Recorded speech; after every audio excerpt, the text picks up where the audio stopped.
Ancient Egypt.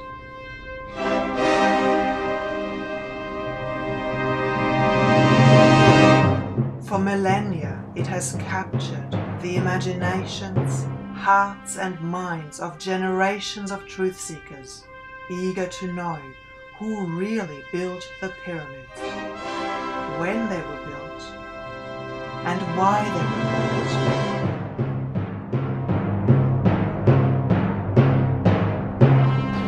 This documentary series is comprehensive. It's the biggest documentary series ever made about ancient Egypt. This documentary series will not only rewrite the history of ancient Egypt, it will turn the history of the human race upside down.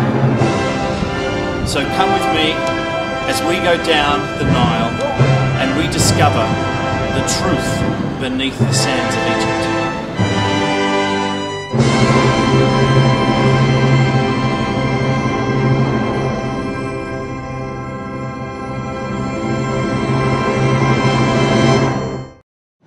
Ever since I was a child, I had a fascination with ancient Egypt. Any book, any documentary, I watched it, I read everything. But every time I saw it or I read it, something about what the Egyptologists were telling me didn't ring true. And for years and years and years, like a big jigsaw puzzle, I tried to put the pieces together. And I tried to put them together the way the Egyptologists had them. But the picture didn't make sense. And then I came to Egypt and I saw the evidence for myself. And the picture started to take a different shape. So come with me as we go down the Nile and we discover the truth beneath the sands of Egypt.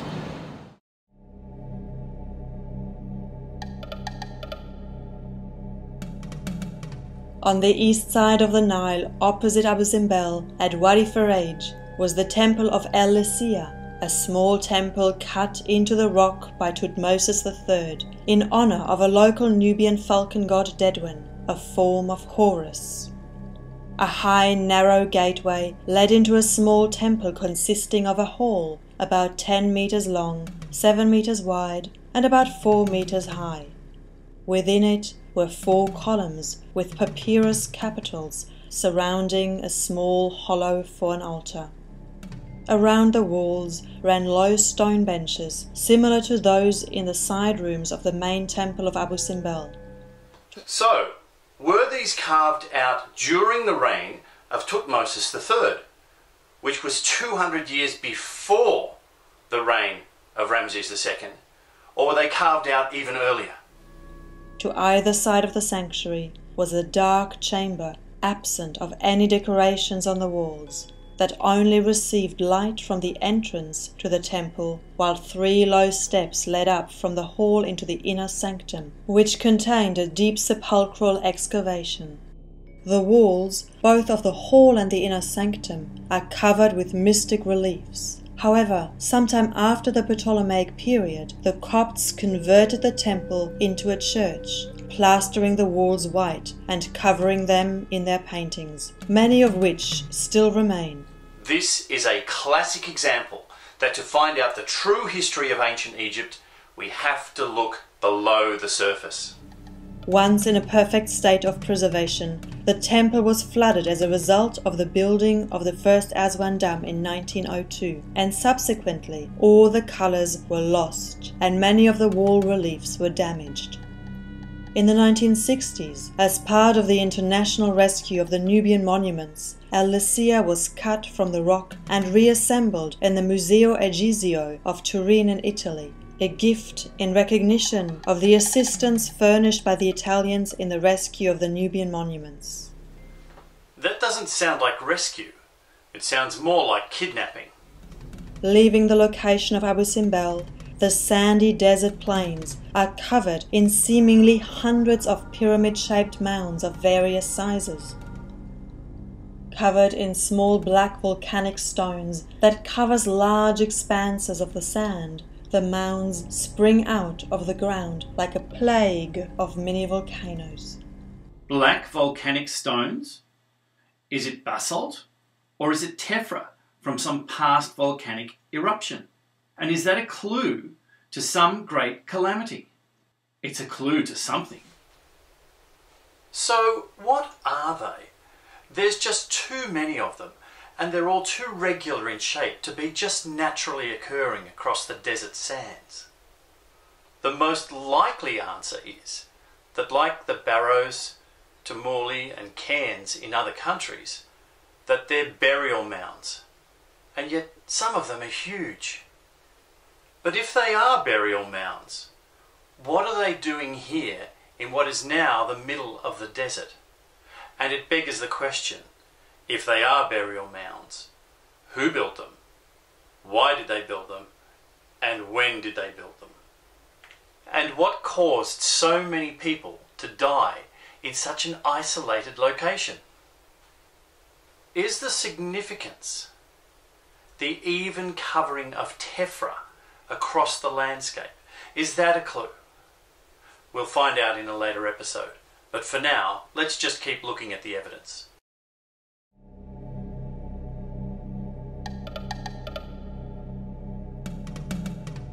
The next site down the river from Abu Simbel is a large, mostly flooded island at Qasr Ibrim that once housed as many as 6 temples and a Roman-era fort. From the Pharaonic period, there are the remains of 18th and 25th dynasty temples, as well as rock-cut shrines to different pharaohs and various gods dating to the 18th and 19th dynasties. Remains from the Roman period include a sizable fortress, probably from the time of Augustus, and a large basilica. Many artifacts, such as leather, manuscripts and pottery found on the island, have provided considerable information on the daily life of the people at Qasr Ibrim in the past. It sounds like a great source of evidence, and although tourists were once allowed to visit the site, the number of boats and footprints through the mud brick ruins has meant that tourists have been banned from visiting the sites, and we can only speculate what evidence we might find there.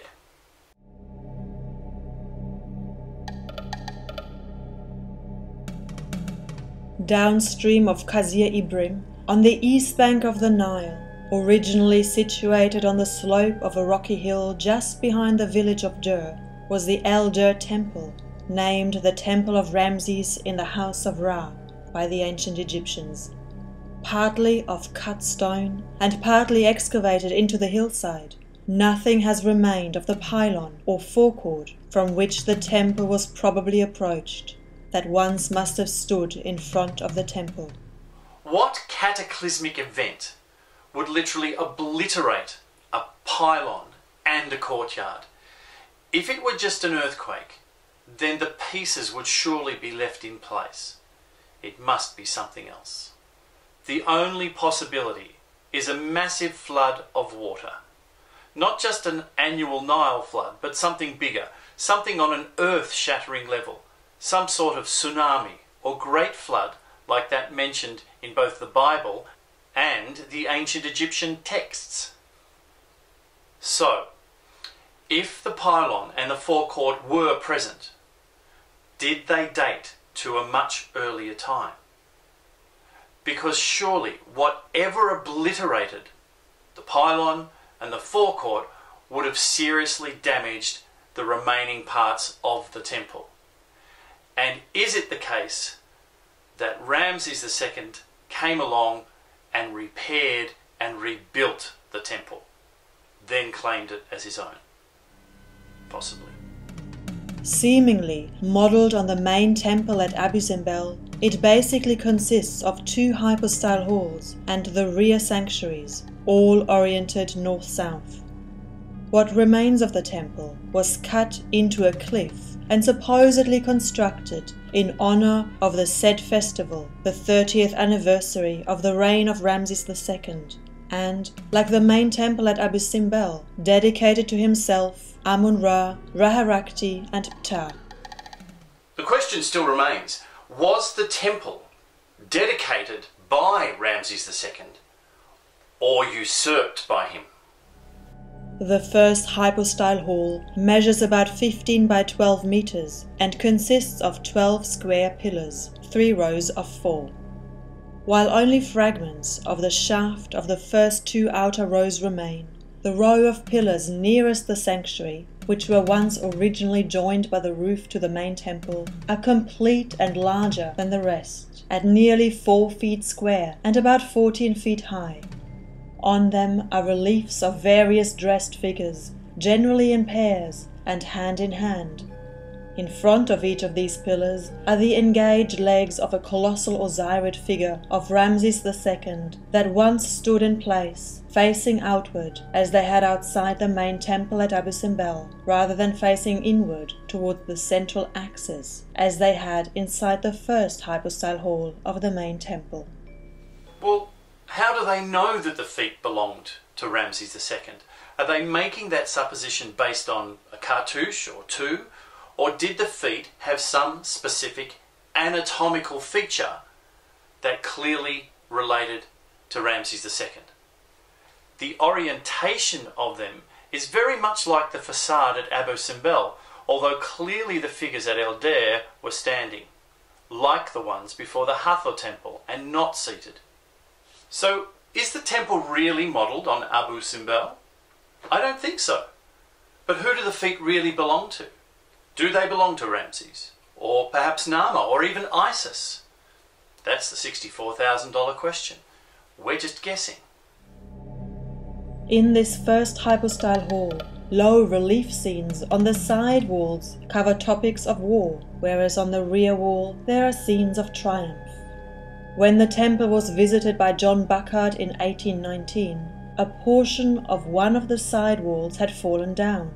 But on the fragments of the wall was a battle, the hero, supposedly Ramses II, in his chariot, pursuing the enemy, who was retreating to a marshy and woody country, carrying the wounded along with him. If this was an inner wall cut into the rock, how did it just fall down? In fact, this entire first hall, if it was cut from the mountain, which seems logical, was now totally open to the elements.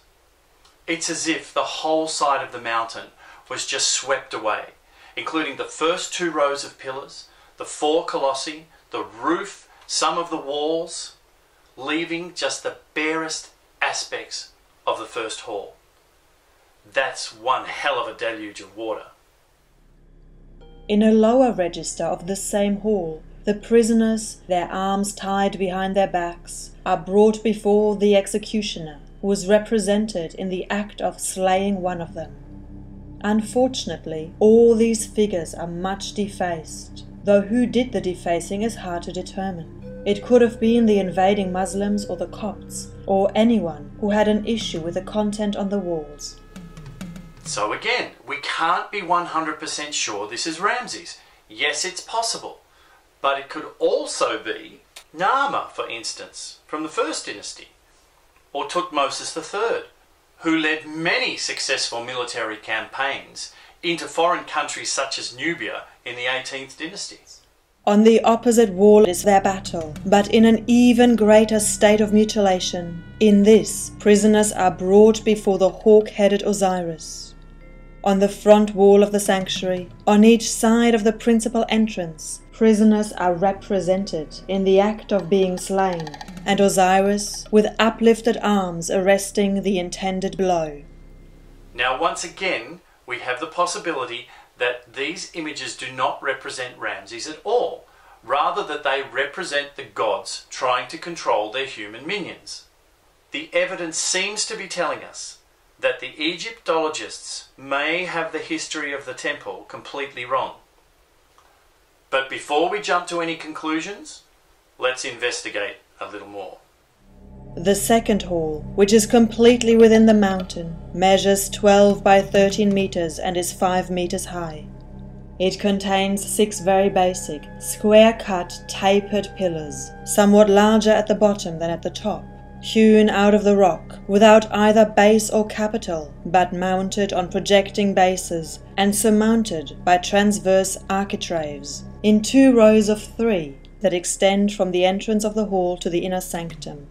On the sides of the pillars are depictions of Ramses II with various deities, including Weret Hekau, Menit, Ptah, and Amun-Re. Are they Ramses II? Or perhaps they were just usurped by Ramses? And are they part of the original temple? Or were they a later addition? Who knows? The ceiling, which is possibly made of roofing slabs, is covered with stucco and vividly painted, with a series of vultures along the center axis. There are those vultures again. I mean, why would you choose such an ugly creature to decorate the ceiling of your temple? Why not use falcons, or doves, or ibis? They all fly, and ibis are the symbols of Thoth and knowledge, certainly more apt to decorate a temple. Quite simply, these birds, vultures, are identified with death. In particular, death that comes from the skies. Along the upper part of the wall is a frieze of Urai, or cobra, alternating with the royal cartouche of Ramses II. However, as is the case with several other rock-hewn Nubian temples, some of the inner decorations on the lower parts of the wall were lost, cut away, or covered up due to its use as a church by early Christians. One just has to wonder how much of the true history of ancient Egypt has been covered up, and why. A number of scenes remain, including Ramses II's jubilees, his purification, and the reception of the royal bark, in which 5 priests in long robes and shaven heads carry a boat upon their shoulders, the middle of which is also supported by a man with a lion's skin upon his shoulders. Other scenes depict a procession of Ramses' children, the girls on one side of the temple and the boys on the other, whilst other scenes depict mystic figures such as Shu, Tefnut, and Montu. Although much of their paint has gone, where it survives, it is often vivid. But why were the missing sections cut away? Or were they washed away when a huge surge of water entered the temples and into the inner chambers? One remaining section shows Pinut, an administrator in Nubia during the reign of Ramses VI, receiving honours from Ramses VI. Is this hall really contemporary with Ramses II? Or like so many other things, did he just usurp it? Certainly, it was usurped by Ramses VI decades later, and that shows the reliefs don't necessarily indicate when the structure was built.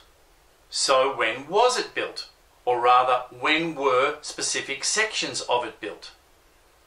But more importantly, when were sections of it damaged, and how?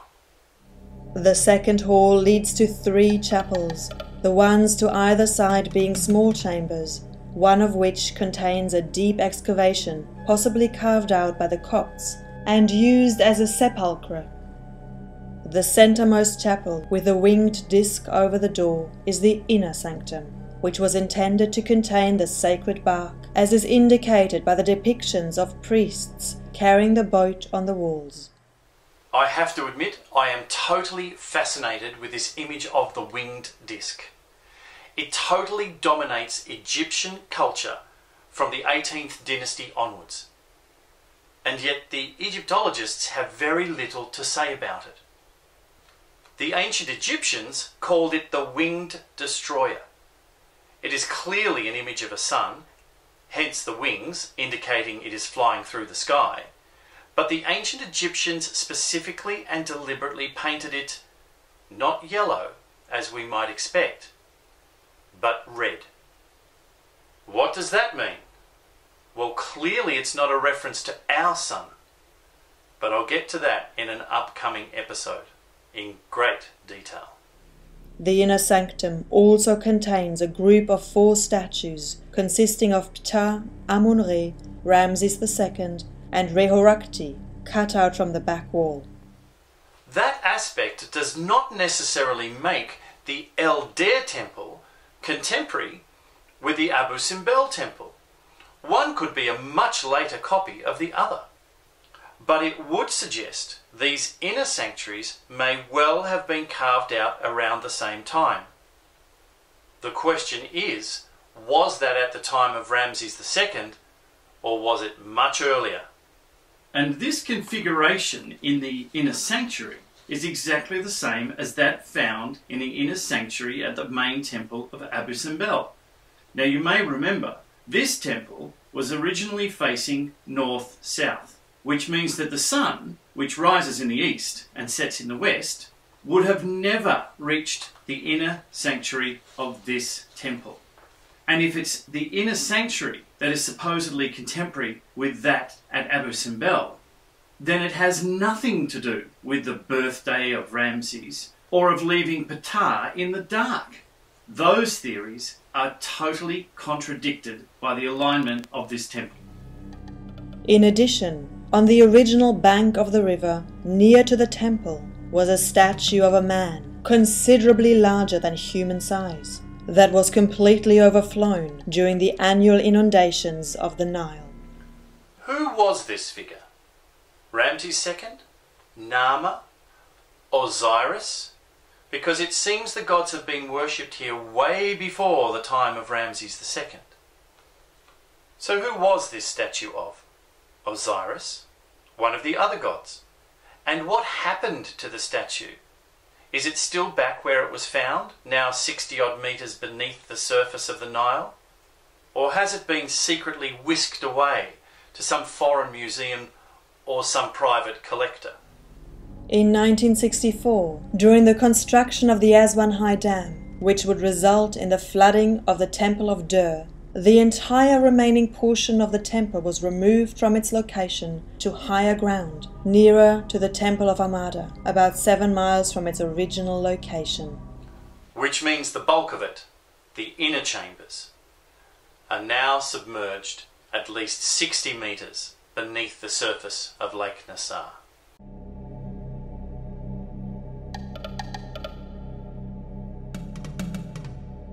Originally located about 100 kilometers south of the Aswan High Dam, the Temple of Dhaka, dedicated to Thoth of the sycamore fig, was actually begun by the Meroitic or Nubian king Akamani in about 220 BC, though this date is somewhat disputed, with some scholars maintaining that it dates as early as Ptolemy II Philadelphus 282 to 246 BC. However, it is more likely that while Akamani may have been alive early in the reign of Ptolemy II Philadelphus, it is more likely that the temple dates to the reign of Ptolemy IV Philopator, around 222 to 205 BC. Irregardless, its construction appears to have become a combined effort between these Nubian kings and a line of Greek pharaohs in Egypt, probably commencing with Ptolemy IV and continuing through the reigns of Ptolemy VIII, Euergetus II, and into the Roman rules of Augustus and Tiberius. And this is one of the problems with history. It is not as cut and dried as the history books would have us believe. With its axis running north-south, parallel with what was once the river, the whole of the temple seems to have been encompassed by a mud brick enclosure, parts of which still remain, with traces of the rest discernible under the mounds of sand. There's the use of mud brick again, but this time specifically associated with the Ptolemaic era. Before the entrance to the main pylon lies a fragment of the body of a sphinx. Given that sphinxes usually happen in pairs or avenues, one has to wonder, where are all the other sphinxes? Beyond the sphinx is a large pylon, 30 meters wide, with a central gate. It is almost completely lacking hieroglyphics or images on its outer face, apart from the image of the winged disc and uraeus above the entrance. There are more sculptures and hieroglyphs within the gateway. The incomplete decorations associated with this temple, in particular with this pylon, would seem to indicate that this was a work in progress. And that leads to the question, what interrupted the work? One would suppose sometime during or after the reign of Tiberius. As for the winged disc, I'm going to discuss the significance of it in greater detail in a later episode. But its presence here as the only decoration goes to show its absolute importance in the history of ancient Egypt. On the inner or southern side of the pylon, on both wings, are small entrances that lead to staircases leading up to the roof, of which are numerous small chambers, one above the other. The two wings are connected by a terrace that runs over the central gate. The pylon of the temple is now separated from the remainder of the temple due to the missing enclosure wall of an open court, 16 meters long, that leads to the first hall, the entrance of which comprises two capitalled and decorated columns, joined to each wall by partitions half their height. The facade of the hall is adorned with reliefs of a Ptolemaic king sacrificing to various deities. The hypostyle hall itself is 10 meters long and 7 meters wide, its roof formed of enormous blocks of stones, at least 5 meters long. There is a massive inconsistency there. 1 minute we're talking about mud brick, and in the next sentence we're talking about massive blocks of stone over 5 meters long. Given Alexander the Great ordered the rebuilding of the Egyptian temples, surely it's logical these stone blocks are part of a previous temple on the site, and that some massive calamity befell that temple to require its rebuilding. It would be consistent with all of the other evidence we have seen so far. Beyond that, a door leads to the first of two sanctuaries, only 4 meters wide, built by Akamani. To one side of it is a small, dark chamber, containing a deep sepulchre and a large lion sculptured in the wall immediately above it. To the other side, behind the wall, is a passage connecting to the first hall and containing a staircase that leads up to the top of the temple. Another richly decorated doorway leads to the second inner sanctum, built by Augustus. A large block of granite lying on the floor of this chamber is one of the few instances wherein granite is found in the temples of Nubia. Given that the granite is from Aswan, and it's so large and it's used so sparingly, what is the significance of its use here? Surely it's not just used to line the floor. Is the large block a clue to the existence of a previous temple or structure on this site? Why else would it be here? And does that mean Augustus usurped the inner sanctum? It would make sense, especially if the temple was built by the Ptolemies, but more so if it was there way before then. There are no historical sculptures in any part of this temple, but the exterior walls, as well as all the apartments within, are covered with figures representing religious subjects, some 4 feet high, all beautifully executed, and including several paintings of saints from the times the Greek Christians appropriated the temple. But by far, the Nubian reliefs are of the greatest interest. Small and precise, they depict the Nubian king making offerings to the local gods of Aswan, including Anket, the goddess of Aswan, with her elaborate feathered headdress, and the lion-headed goddess Sekhmet. Other scenes depict the king making offerings not only to Thoth, but also Isis and Tefnut, while at the bottom parts of the walls are representations of lotus plants in flower to which offerings are presented. Given its proliferation and position on the walls of the temples, the importance of the lotus flower in ancient Egypt cannot be discounted. and I will take a very close look at this in a later episode when we travel to Abydos. To avoid the impending flooding of Lake Nasser created by the Aswan High Dam between 1962 and 1968, the temple was moved around 60 kilometers south to a dramatic new location on a small bluff near El Sebua. During its relocation, it was discovered to contain a number of reused blocks from an earlier structure built by Hatshepsut and Tutmosis III and dedicated to Horus of Baki. It is possible this earlier New Kingdom temple may have been constructed on the opposite shore of the Nile. Who really cares where it was built? The important evidence is that it was there. So what happened to the 18th dynasty temple? Was it destroyed or was it dismantled?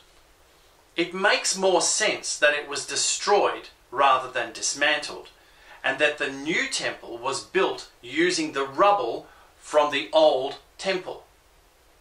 But when was it destroyed and how?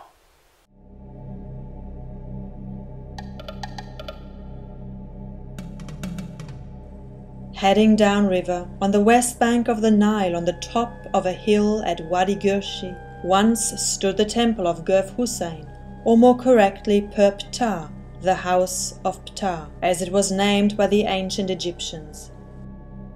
Like several other Nubian temples, the temple of Gurf Hussein is in many ways similar to the temple at Abu Simbel, partly freestanding and partly hewn from the rock face at the rear of the structure, but on a smaller scale. Dedicated to various gods, including Ptah, Ptah Tatenen, Hathor and of course Ramses II himself, and oriented east-west with a simple symmetrical plan. Its construction was ordered by Ramses II, although the temple was actually the work of a high-ranking official named Setau, Viceroy of Nubia, who supervised the temple's construction based on the same plan as Ramses II's temple at Wadi al-Sebua. This doesn't necessarily mean that Ramses II is responsible for part or all of El Sebua. It just means that Setau was responsible for basing Gurf Hussein on the temple of El Sebua. Approached through a colonnade of elegantly fashioned lotus-capitaled circular columns, each constructed of several blocks, of which only 2 remained, the large porticoed quadrangular court that followed had 4 square pillars to each side, cut out of the rock and connected via a colonnade to the entrance. Were the round columns a later addition? And is their absence attributable to the same fate that befell the temples at El Sebua, Amada and El Deir? Was the temple massively damaged by surging water before the reign of Ramses II as well as after it? The evidence certainly suggests that that's a possibility, especially when you consider the evidence at all 3 temples.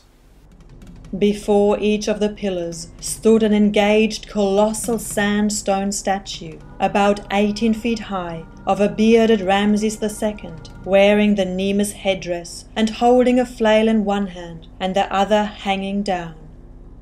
Their shoulders are covered with hieroglyphic inscriptions. However, only some fragments of the colossal statues remain, and what remains is severely damaged. It's very interesting that these colossi were made of sandstone, because that brings forth the question, why would you then deface the statue by carving hieroglyphics into the shoulders? That doesn't make sense. And where are the statues? I know one finished up as the centerpiece of the Nubian Museum in Aswan. Supposedly it was too fragile to be transported to the new Kalabsha site along with the other architectural elements and the other statues of the salvage temples. Right, it was okay to move it to Aswan, which was further away, but it wasn't okay to move it to New Kalabsha, along with all the other pieces. So where are the other 7 statues? Where are the other pieces? If, like at Abu Simbel, these statues were cut out of the rock much earlier than the time of Ramses II, and the hieroglyphs added during Ramses' reign, then a surging torrent of water would not only knock them over, but break them into pieces, severely damage them, and even wash them away. Is that why they are missing? They certainly weren't stolen, were they? On both sides of the porticoed courtyard is an open alley hewn into the rock, whilst the rear wall of the court is cut to imitate a pylon with battered faces and cornices. Did the Nubian temples fare better than those temples that were further downriver in Lower Egypt?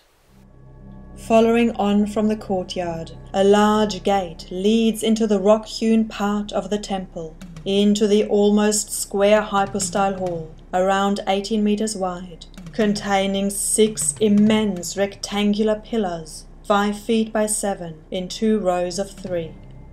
Each of the 6 pillars is engaged to an Osirite-style standing colossal statue of Ramses II, more than 20 feet tall, wearing the elongated crown, with the hands crossed upon the breast, holding the flail and crozier.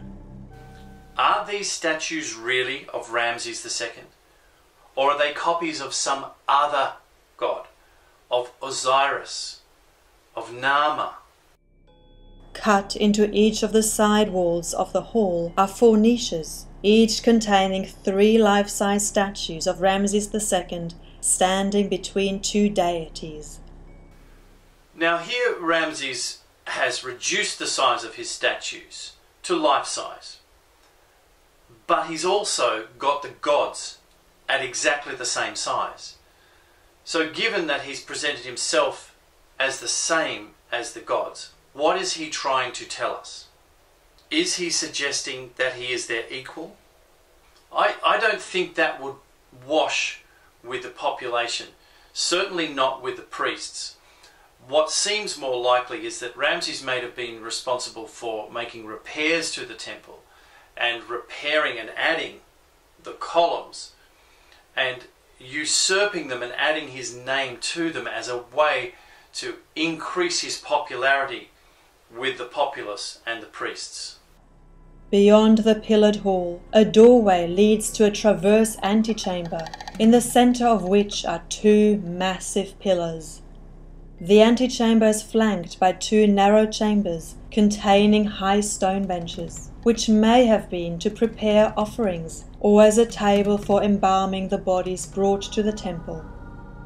When John Burckhardt visited the temple in 1813, the floor had been ripped up in search of treasure.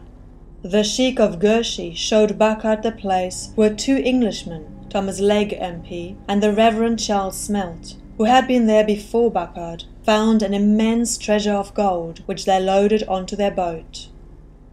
Now, nobody has ever actually heard what Legge and Smelt found or what they did with what they found. And Legge certainly mentioned nothing about it in his 1816 essay Narrative of a Journey in Egypt, but that's hardly surprising. And it's the same with the Nubian Monuments Project. Nobody really knows what was found or what was not found. From the rear wall of the antechamber are 3 chambers, on each side a small chamber, and in the centre a doorway that leads to a larger room, the inner sanctum, decorated with reliefs of Ramses II in the company of the gods. The reliefs may well be those of Ramses II, but they could also have been carved well after the temple was carved out of the mountainside. We just don't know. In the rear wall of the inner sanctum is a niche containing 4 larger-than-life seated statues, Ptah, the deified Ramses II, Ptah, Tatenan and Hathor. Once again, how can we be 100% sure that this was originally carved out to include Ramses II? we can't. Would Ramses have dared present himself as a god, as one of the gods? Usurp the statue? Most likely. But would the Amun priests have tolerated something as heretical as to claim to be a god?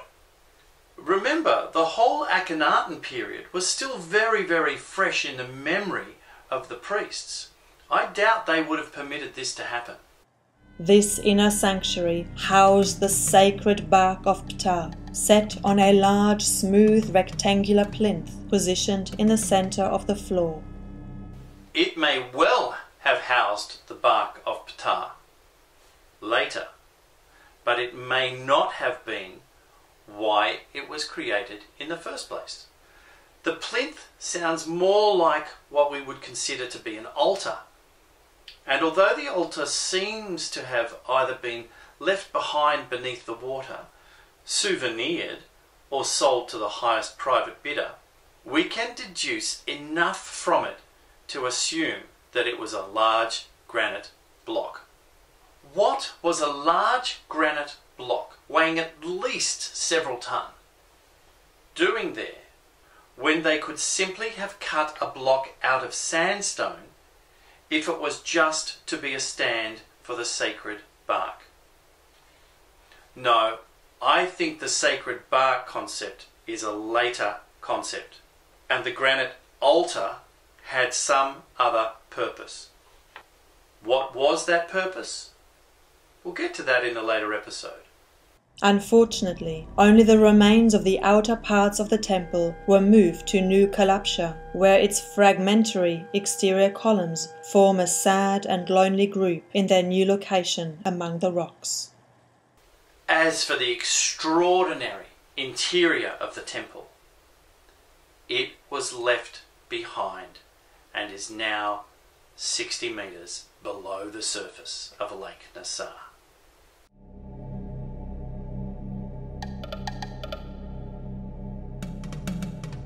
The original place of worship at Wadi Gabi was probably a rock chamber or grotto that may date back to the 26th dynasty, excavated in the rock face behind the Dendur temple. Or it was started during the reign of Ramses II and then abandoned. Or it's from the 18th dynasty and the time of Amenhotep II or Tutmosis III. Or it dates right back to pre-dynastic times. We just don't know. My speculation is that it's all that is left of a much older temple that possibly dates back to the time of Nama, maybe even earlier. The facade of which has almost completely been washed away in some major calamity involving a huge torrent of water. The Dendur temple was built about 15 BC by order of the Emperor Augustus, considered pharaoh, as he ruled Egypt between 30 BC and 14 AD.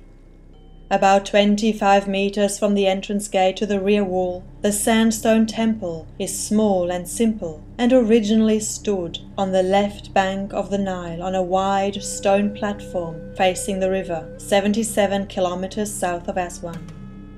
The temple was dedicated to the goddess Isis and the gods Harpocrates and Osiris, and in honor of two deified brothers, Pedsi, he whom Isis has given, and Pihor, he who belongs to Horus, sons of Kupa, a local Nubian chief who is said to have assisted the Romans in territorial wars in this area.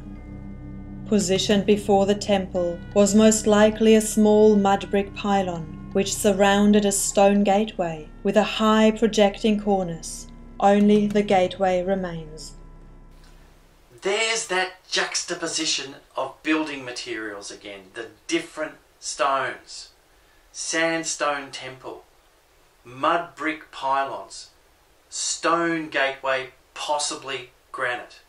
Is it too radical to think that mud brick would be so much easier for a torrent of water to sweep away than a stone gateway? I think not.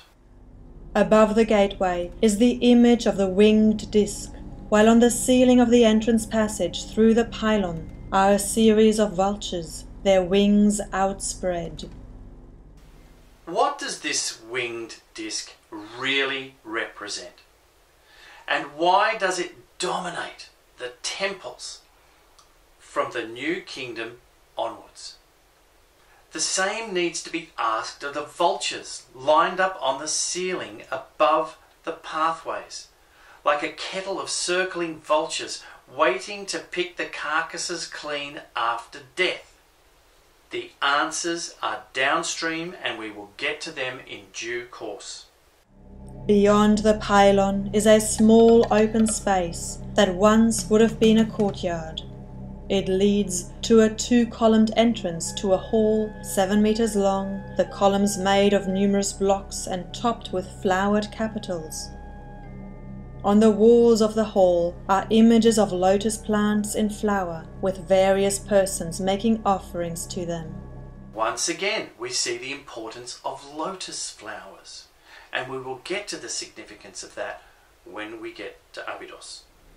Next follows the temple proper, about 13.5 meters by 7 meters and around 8 meters in height from its base to its highest point. Above the entrance proper is another image of the winged disc, the exterior walls covered in fine reliefs, including Horus with a finger on his lip, Augustus identified by his name Cartouche, depicted in sunken reliefs, making offerings to various gods including Isis, Osiris, Horus, Mandulis, Satis, Arens Nupis, and the 2 deified brothers, all of whom hold scepters and ankhs, the sign of life, with these scenes repeated in the 2 horizontal registers. I think it's important at this point that we again acknowledge that just because a cartouche is on a statue does not mean that is necessarily a statue of the person represented by the cartouche. The cartouche may well have been added much later by that person to associate themselves with whomever that original statue represented. Inside the first chamber, the reliefs again show Augustus praying and making offerings to the gods, but here the reliefs are raised. Beyond the pillared hall is an offering hall, followed by the inner sanctum, the only carvings being around the doorframe leading into the sanctuary, and on the back wall of the sanctuary in a flat cult image recess, where there is a relief of offerings being made to Isis. Otherwise, lining the base of the walls are carvings of papyrus and lotus plants that appear to grow from water, symbolized by the Nile god Hapi. I know I mentioned this before, but the significance of the lotus flower cannot be overlooked, and we'll look at it in a later episode.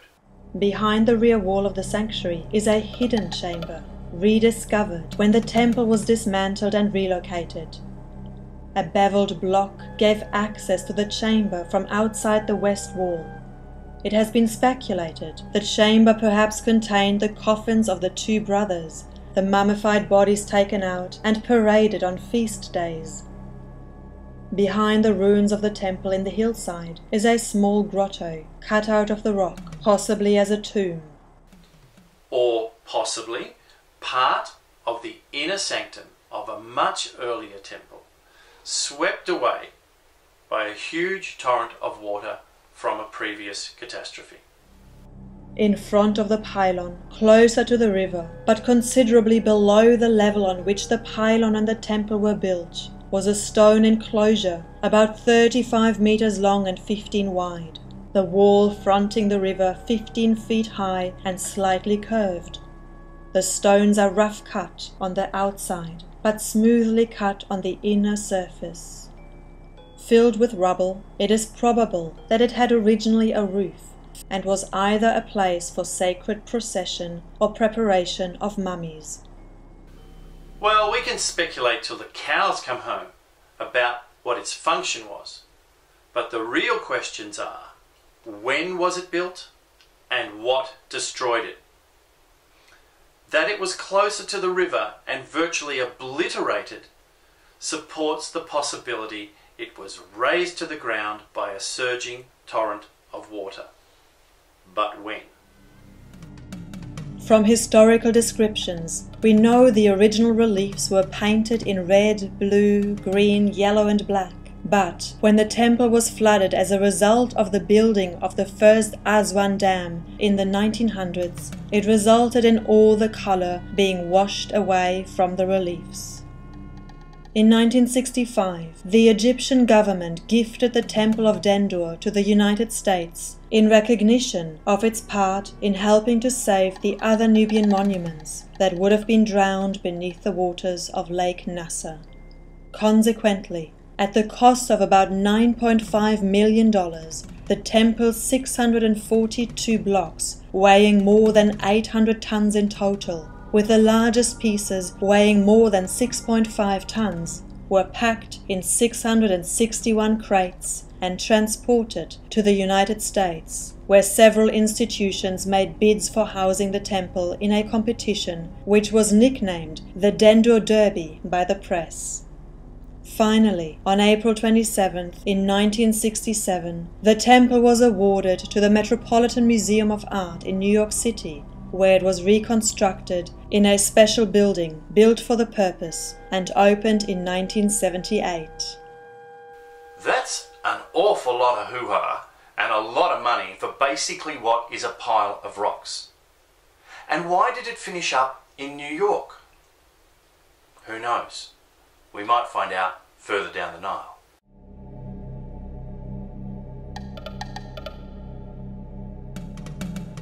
Located about 180 kilometers south of the Aswan High Dam, the next temple downriver is Amada or Hassaya, supposedly the oldest of the Nubian temples. It was built by the order of Thutmose III in the 18th dynasty and dedicated to the new kingdom gods Amun-Re and Rehorakti. Amun-Re and Ra-Horakhti? Amun-Re is a representation of the sun god, but Ra-Horakhti, the sun god of the rising sun. How can they have two gods for the same sun? The ancient Egyptians were not that stupid. It just does not add up. Surely this means two separate gods for two separate suns. And we will get to that in a later episode. Thutmose III, Amenhotep II and Thutmose IV were all involved with its construction, and Seti I later restored sections of it. Now there's a big clue. Why would Seti I need to restore sections of the temple? Vandalism? Natural disaster? And why did Thutmose III order the building of the temple in the first place? Was it to replace an already obliterated temple? The temple complex itself is not that large, consisting of just a pillared forecourt and the temple proper. 16 meters in length, the forecourt originally had 4 round capital-less columns set before the sanctuary. Later, Thutmose IV added a further 12 columns, each 2 feet square, again without capitals, in 3 rows of 4, filling up the intervals between the outer rows of the columns to create a hypostyle hall. Here it is again, the practice of adding to an existing temple and claiming it as your own. The scarab beetle is the common figure on the columns, although the hieroglyphics are badly sculptured. Seti I later fronted this hypostyle hall with a large pylon containing a sandstone gateway. That's very interesting. Sandstone. Why not limestone, alabaster, mud brick or red granite? Does the use of the material give us a major clue into when these edifices were built? We'll look at that in a later episode. The temple proper, which was built in sandstone, is entered from the hypostyle hall through a narrow chamber that leads to a shallow transverse hall decorated with coronation scenes. To either side, equal to it in depth but narrower, is a deep offering hall containing a small cult statue shrine for Rehorakti to the south and Amun-Re to the north. There is no inner sanctum. The fact that there is the absence of an inner temple is quite profound. Is this evidence it was an even earlier temple, and that the four-figured inner sanctums are a much later addition to the temple, possibly by Ramses II? If so, why? Like many of the other Nubian temples, the early Christians usurped the structure and turned it into a church, capping it with a cupola over the hypostyle hall and a well-paved terrace over the sanctuary. In the process, they contributed their own damage to the temple, including covering the walls with a thick coat of plaster, on which are paintings of Greek saints. And yet, ironically, whilst the Christian images have suffered over time, when these same Christians plastered over many of the older reliefs, they in fact preserved many of them, making these depictions some of the finest remaining in any Nubian temple. Is that a clue to what happened here? Sometime between, say, 200 to 500 AD, surging water damaged the Christian paintings and caused the plaster to soften and fall off, revealing the pristine older images. It seems the only logical conclusion. But that doesn't seem to add up with some of the evidence indicating the flood was before the time of Thutmose II, unless there was more than one cataclysm. And having raised the issue of whether there were multiple cataclysms, the question then becomes, well, not only when were they, but what caused them? The painted reliefs within the temple are interesting, particularly one section where in a high register Thutmose III is worshipping Amun-Re, while in a lower register Amenhotep II worships Rehorakti in the same symbolic theme. There it is again, two pharaohs worshipping two separate sun gods. Separate sun gods. Unfortunately, Amenhotep IV, better known as the heretic king Akhenaten, who broke from the religious traditions in his attempt to promote the Aten, had chipped away the representations of Amun. These were the images that Ramses II had restored, but with inferior workmanship. Well, firstly, if Amenhotep IV was Akhenaten, and I don't think he was, and we'll get into that in a later episode when we go further down the Nile and look at the 18th dynasty specifically. But if he was, what proof is there that he was responsible for the damage?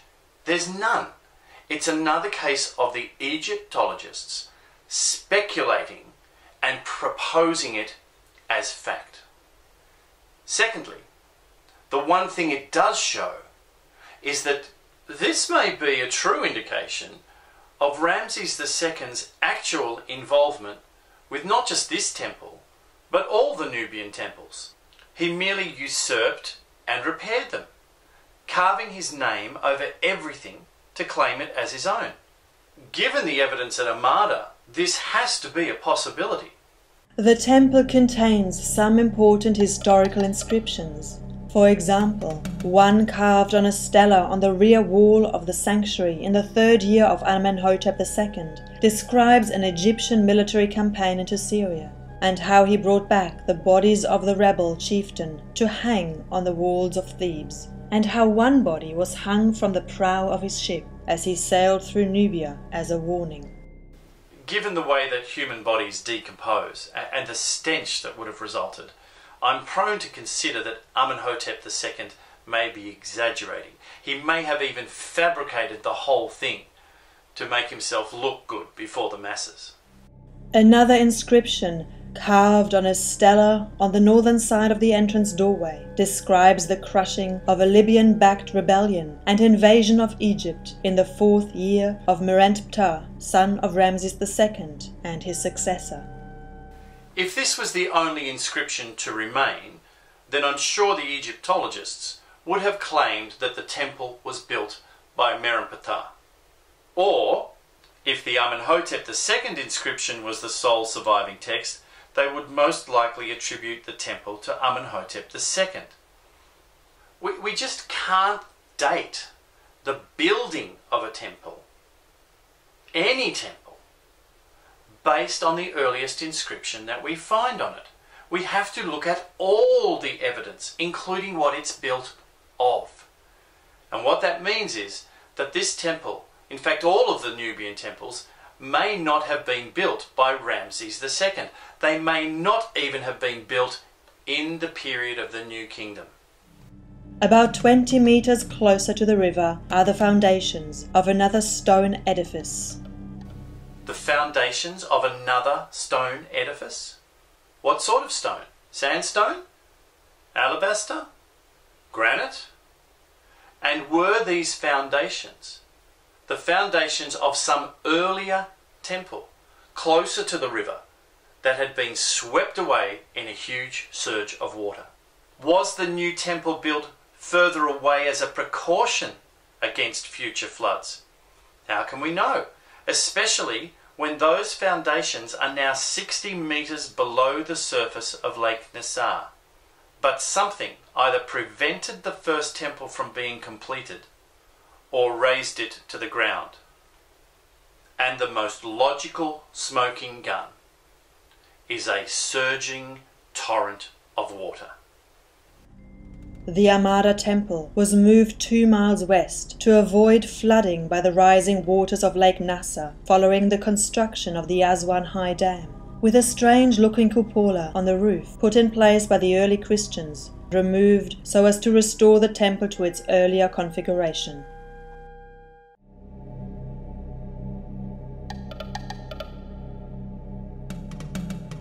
On the west bank of the Nile, about 140 kilometers south of the Aswan High Dam, is Sebua, where there were once 2 supposedly New Kingdom temples, both part freestanding and part hewn from the surrounding rocks. Sebua means Lion's Wadi, or Valley of the Lions, so called because of the 2 lines of sphinxes with the bodies of lions that once lined the avenue leading to the first of the 2 temples, which was built by Amenhotep III and dedicated principally to the Nubian form of the god Horus. Or could the lion reference even hark back to the processional era of Leo, thousands of years earlier?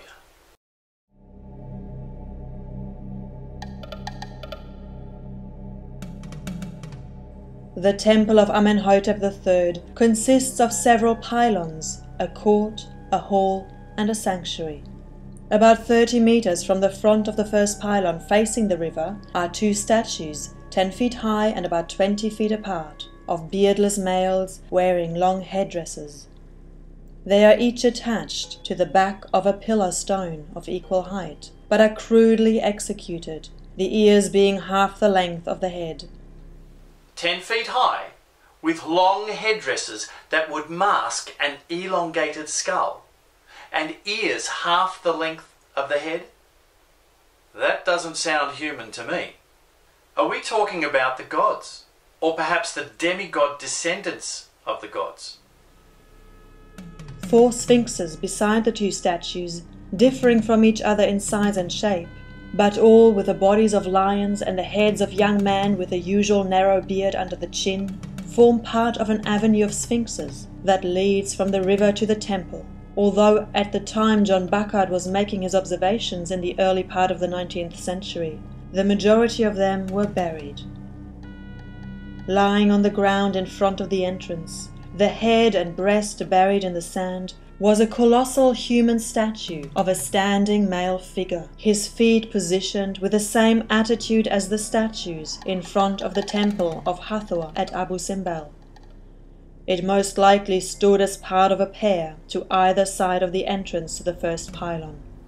The questions are, what was the statue made of? Sandstone? Granite? And who was it of? Amenhotep III? Or someone more important, like a god? And how did it finish up upended in the sand? Once again, the finger points to a huge surging torrent of water. According to Bacard, the first pylon was 28 meters wide, with a small gateway in the center of its two pyramidal wings. The walls of the first pylon and of the forecourt that followed were constructed of small blocks of very friable sandstone, meaning that the surface had deteriorated so much that little remained of the reliefs that originally covered them. Again, that's the sort of evidence you would expect from huge amounts of water rushing past, evenly eroding the surface. Unfortunately, the early Christians defaced most of the decorations. Or Muslims, or both. It doesn't matter really, because either way, it's almost impossible to determine the true history of the temple. But there are clues. The forecourt itself contained 10 capital-less columns, 5 columns down each of its longest sides. Before each column, and joined to it, was a badly mutilated, colossal figure, about 16 feet in height, arms crossed upon the breast, the flail in one hand, and the crozier in the other. Without seeing them firsthand, it would be almost impossible to determine if the damage was human-inflicted or natural, or perhaps both. The temple was also damaged during the Amarna period, but later restored and added to by Ramses II, who rededicated the temple to Amun-Re. Was it really damaged during the Amarna period? Do we have any evidence of that? No, we don't. The Egyptologists are just guessing. All we do know is that it was damaged sometime before the time of Ramses II. But by whom? We don't know. Is it possible that the temple belonged to someone even before Amenhotep III laid claim to it? Was the Amarna period really when the damage to the statues was done, because they were somehow linked to the lineage of Akhenaten? We will look at that in a later episode.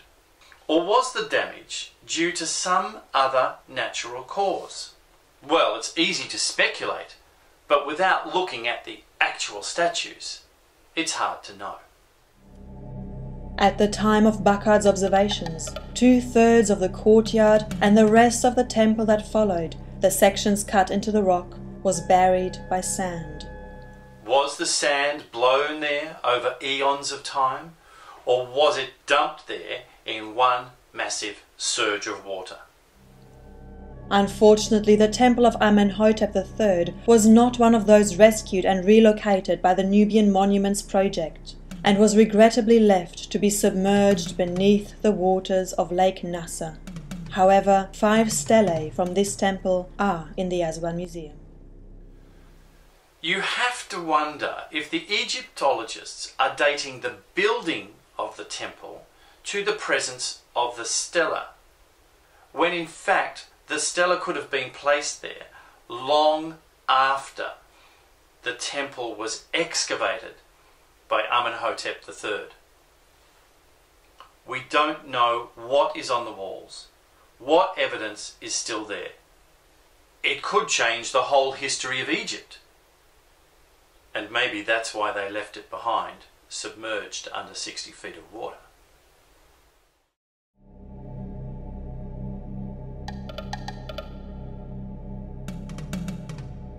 The second temple, the Temple of Wadi el-Zabua, or, as it was originally known, the House of Amun, was built by the order of Ramses II around the time of his 44th year as pharaoh to honor 2 gods, Amun-Re and Rehorakti. There it is again, 2 sun gods. There must be some significance to this. Like the Amenhotep temple, it was also part freestanding and part hewn from the surrounding rock. The entire complex preceding the rock-hewn chambers was enclosed with a huge rectangular mud brick wall, 35 meters wide by 80 meters long and over a meter thick, with buttresses on the north and south external sides. There is only one reason why you build such massive walls, and that is for protection. But protection from what? Now, I can think of three things. Firstly, from invading foreigners. Secondly, from internal rebellions. Or thirdly, from massive surges of water. And why would he build them out of mud brick if Ramses II was all about grandeur, about his long standing? Perhaps the mud brick walls are a much later addition. The mud brick pylon gateway, now lost, and flanked on each side by statues of Ramses II and a human-headed sphinx, led to the first forecourt, which contained a central alley, bordered by two large human-headed sphinxes. At the rear of this courtyard was once a second thick pylon, believed to have also been of mud brick, again lost, believed to have been fronted by statues of Ramses II. Wow, that's a lot of supposition, speculation and belief, and all based on what wasn't there. And that's what Egyptologists do. They speculate, pontificate and have beliefs and project them as fact. Beyond the second pylon, in the second courtyard, a central aisle led through four falcon-headed sphinxes, two on either side. Between their legs, the sphinxes protected statuettes of Ramses II wearing the Nemes headdress. An inscription on their bases refers to Ramses II's Sed festival and expresses his desire for a long life. But what if the sphinxes were there way before Ramses II even came on the scene? What if the falcon-headed sphinx has some other significance, and the statuette between the feet means the falcon-headed god protecting the human race, or the god's appointed demigod ruler of the human race? What if Ramses II simply had his name scrawled across the base of all of these sphinxes to make himself look good? To the south of the courtyard is a smaller courtyard with an altar dedicated to Rehorakti. An altar to Ra-Horakti, but not to Amun-Ra. Now there must be some significance to this. What is the significance of an altar of Ra-Horakti over an altar to Amun-Ra? We'll find out later. At the rear of the second courtyard, a stairway leads up to a high terrace abutting the cliff that contains a third pylon made of stone and measuring 24.5 meters wide and 20 meters high. Though badly worn, the reliefs on the pylon depict Ramses II making an offering to Amun on the south side and to Rehorakti on the north. Was this a reference to the sun in two separate positions in the sky, or to two separate suns in the sky? There would once have been 4 colossi of Ramses II, some 6 meters high on 1 meter bases, positioned before the pylon. However, only one remains, to the left on the southern side. So where are all the others? I mean, colossi don't just get up and walk away. We can speculate where they might be, where the other 3 have gone. Some may have been whisked away to private collections, whilst they may also have been swept away downstream. Beside the sole remaining colossi is a small statue of a queen that may represent his eldest daughter by Isnofret, who later became his wife, Bintanat. Oh, it could also be Dolly Parton. I mean, if the Egyptologists can speculate, why can't I? Why would Ramses II represent just one of his wives, Isnofret, when his favourite wife was Nefertari? Why wouldn't he choose it to be her at his feet, or one of his daughters by her feet? Or maybe the figure represents the human female offspring of the gods that the colossi represents. A short distance away, lying in the sand, is a second statue of Ramses II, with a standard surmounted by the head of a falcon that probably stood to the north. Is this one of the colossi? If it is, then it explains where one of those other statues went. But where are the other 2? buried somewhere downstream? What is it that the Egyptologists have with this fascination for Ramses II?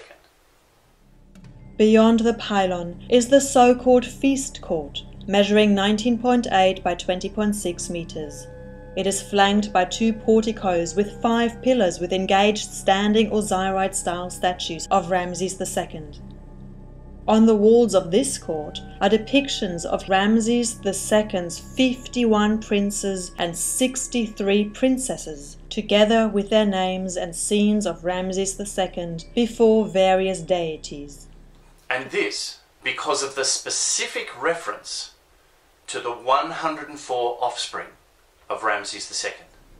To the south, between the walls of the court and the outer enclosure wall, is a slaughter court. To me, this is the first conclusive evidence of a structure directly attributable to Ramses II. But just the feast court, not necessarily anything deeper into the temple. At the rear of the feast court, a second stairway leads up to a second terrace, running along the rock-hewn part of the temple. Beyond that is another almost square, 12-pillared hall of appearance, the bases of the pillars cut from the rock. The 6 inner pillars to either side of the central alley have Osiride statues of Ramses II abutted to them. Abutted to them. That's interesting. Not carved out of the pillars, but placed next to them, meaning they were a later addition. But how much later? Who knows? Various scenes within this chamber depict the pharaoh together with a number of gods and goddesses, including Shu, Nekhbit, Tefnut and Hathor.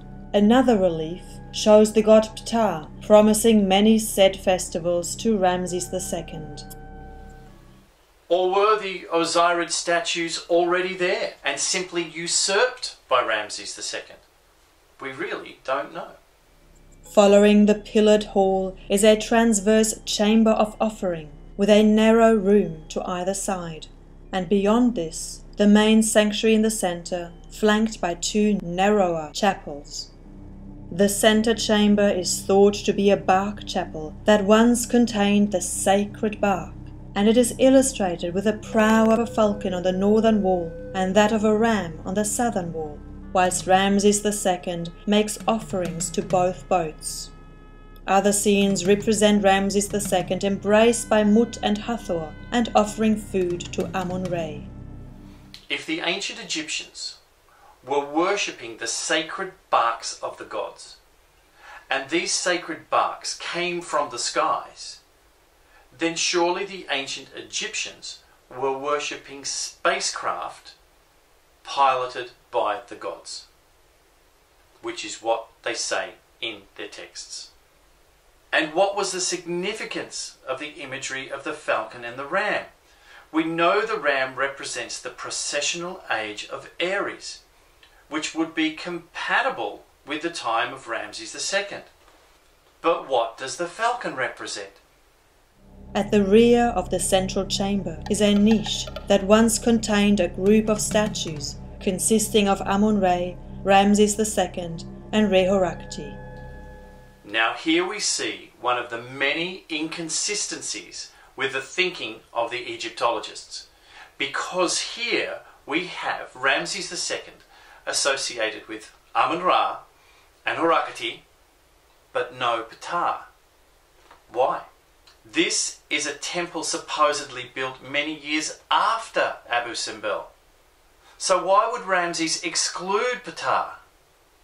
Unless the temple is an earlier temple and or the third figure, is not Ramses II. The entrance to the niche was decorated with an image of Ramses II worshipping the gods within. Interestingly, however, the ancient theme was changed by the early Christians who converted the temple into a church, and it now shows Ramses II offering to St. Peter instead. Isn't it highly plausible that Ramses II did exactly what the early Christians did?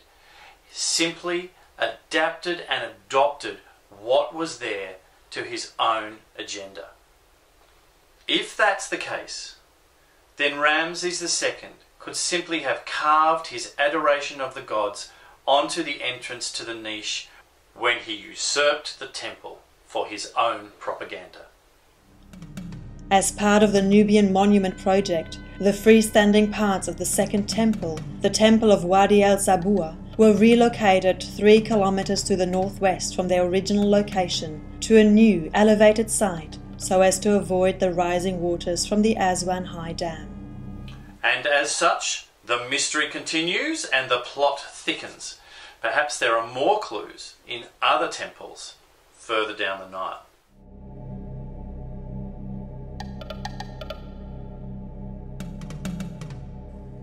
Further downstream, originally about 200 meters from the river, stood the ruins of the Temple of Meharaka. Dedicated to Isis in Serapis, the small temple, 15 meters long and 9 meters wide, comprises a hypostyle hall, sanctuary and inner sanctum, and dates from the Ptolemaic or Greco-Roman period. The forecourt consists of 14 large palm leaf capitalled columns of different sizes and forms, but free of any decoration. Except for the 2 columns that split center, the columns on the south side are joined to each other by a low wall half their height. The forecourt is encompassed by a wall joined to the colonnade to form a covered portico all round, with 1 large entrance and 2 smaller ones to the side. The southern wall has fallen down, apparently from some sudden violent concussion, as the stones are lying on the ground as when placed on the wall, proof they must have fallen all at once. Now that could be as the result of an earthquake or a huge wall of water. Originally, the whole portico stood upon a terrace of large stones, 8 feet high towards the river.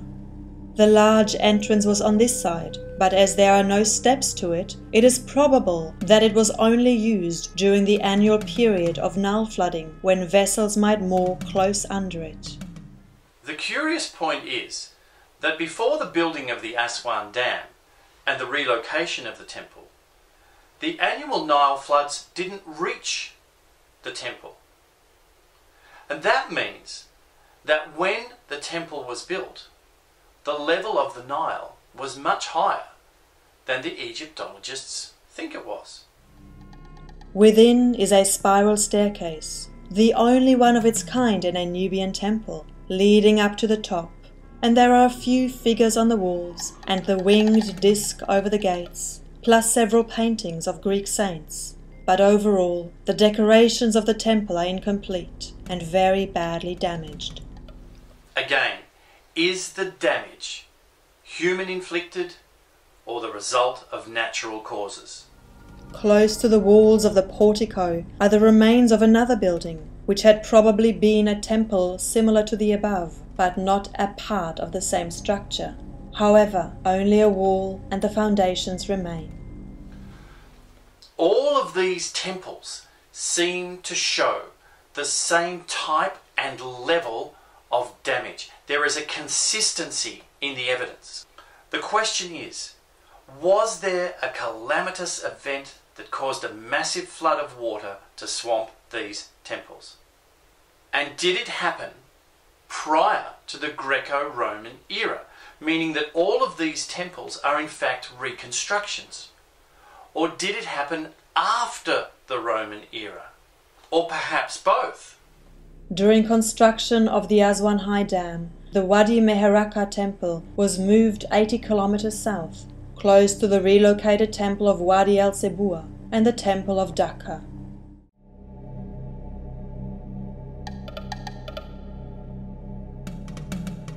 The largest of the free-standing Nubian temples, the temple of Mandulis, a Nubian counterpart of Horus, originally set on the west bank of the Nile, at the foot of a hill approximately 15 kilometers south of Aswan at Bab al-Kalabsha, the site of ancient Talmis.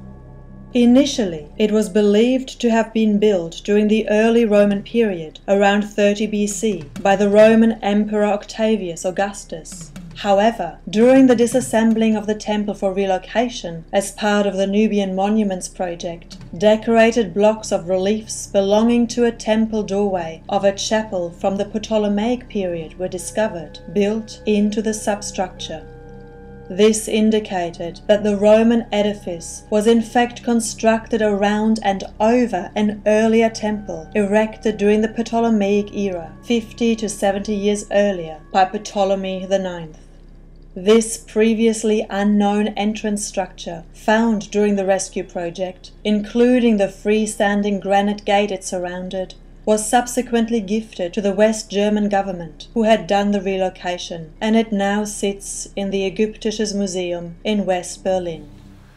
That doesn't surprise me in the slightest, but I think the Egyptologists have overlooked a major piece of evidence. I don't think the granite gate originally belonged to the Ptolemaic era at all. I think it's older, much older, and I think it was usurped from an older temple by Ptolemy IX when he was rebuilding this temple. The subsequent removal of the rest of the temple stones from Bab al-Kalabsha revealed that the Ptolemaic temple itself was originally built over and around a much earlier site, dating back over 1300 years to the 18th dynasty, most probably to an earlier sanctuary or temple belonging to Thutmose IV or Amenhotep II. There you go. The granite gateway is most likely part of the 18th dynasty temple. But it goes much further than that, because the site could be much older than the 18th dynasty. It's highly possible that the granite gateway was usurped by Amenhotep II to use in his temple. We just don't know. Standing just by the river are the foundations of an oblong building and some fragments of columns, followed by a paved terrace. During the annual floods, visitors might have stepped from their vessels into this building. And now the building is completely gone. All of it washed away in some huge torrent of water. But when? And was the granite gateway originally part of this structure? If so, when? When was it built? And was it built by Amenhotep II? Or did he simply reuse the gateway from a much earlier structure that had been destroyed? A flight of steps leads up from the terrace to the temple, the design of which at first appears classical for the Ptolemaic period, consisting of a pylon with a central entrance gate leading to a courtyard, a hypostyle hall, and then a 3-room sanctuary at the rear. However, unlike other Ptolemaic temples, the large pylon at Kalabsha, which is very simple and lacks any decoration, is offset by several degrees from the temple it fronts, creating a distorted trapezoid-shaped courtyard beyond. No one has ever come up with a reason why the pylon is askew to the rest of the temple.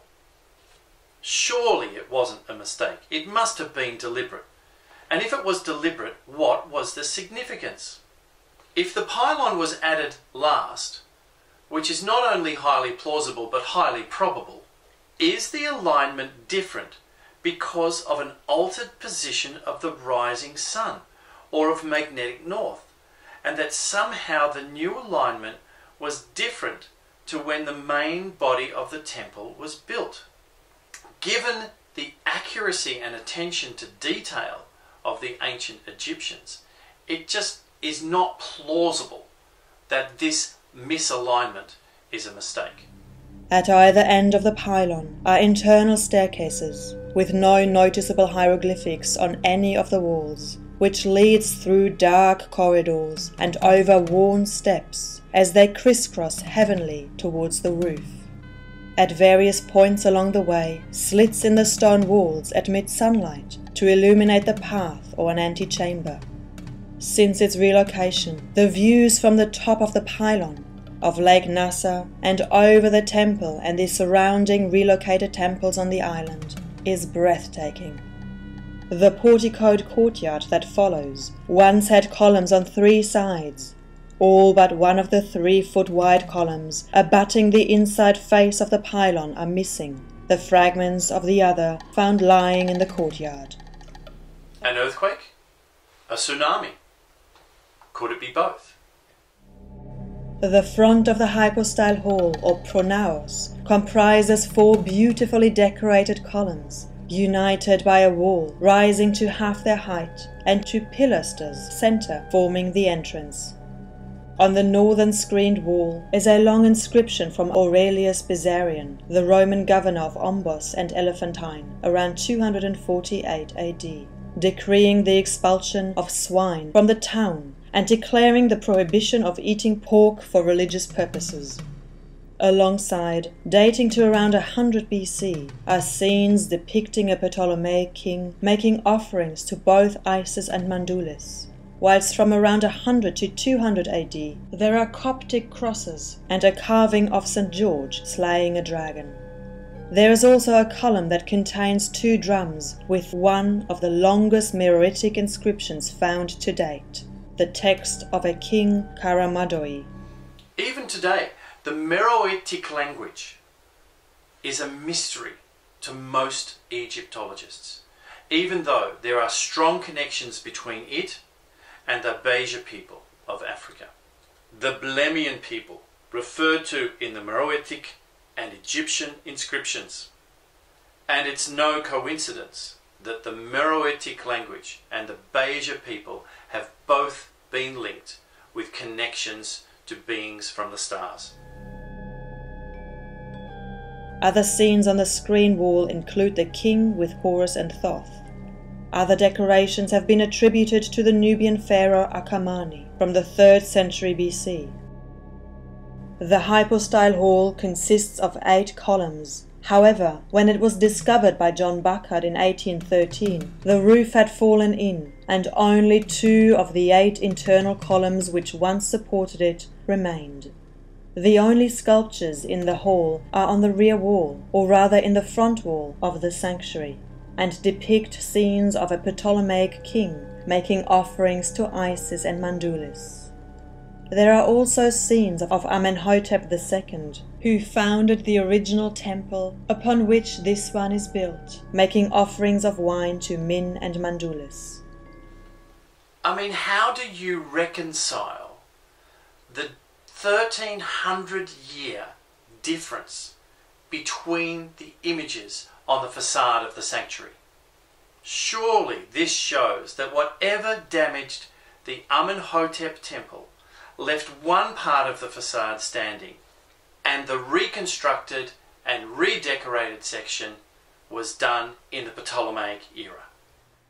After the hypostyle hall are 3 chambers, totaling 15 meters long by 9 wide, the first of which projects several feet into the hypostyle hall, thus forming, as it were, an isolated trio of chambers in the midst of the temple.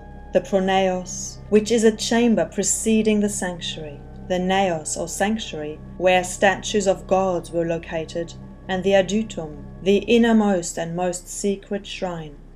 Each chamber once contained 2 columns supporting the roof, which in the adytum comprised single massive blocks that spanned the width of the chamber and were in excess of 3 feet thick.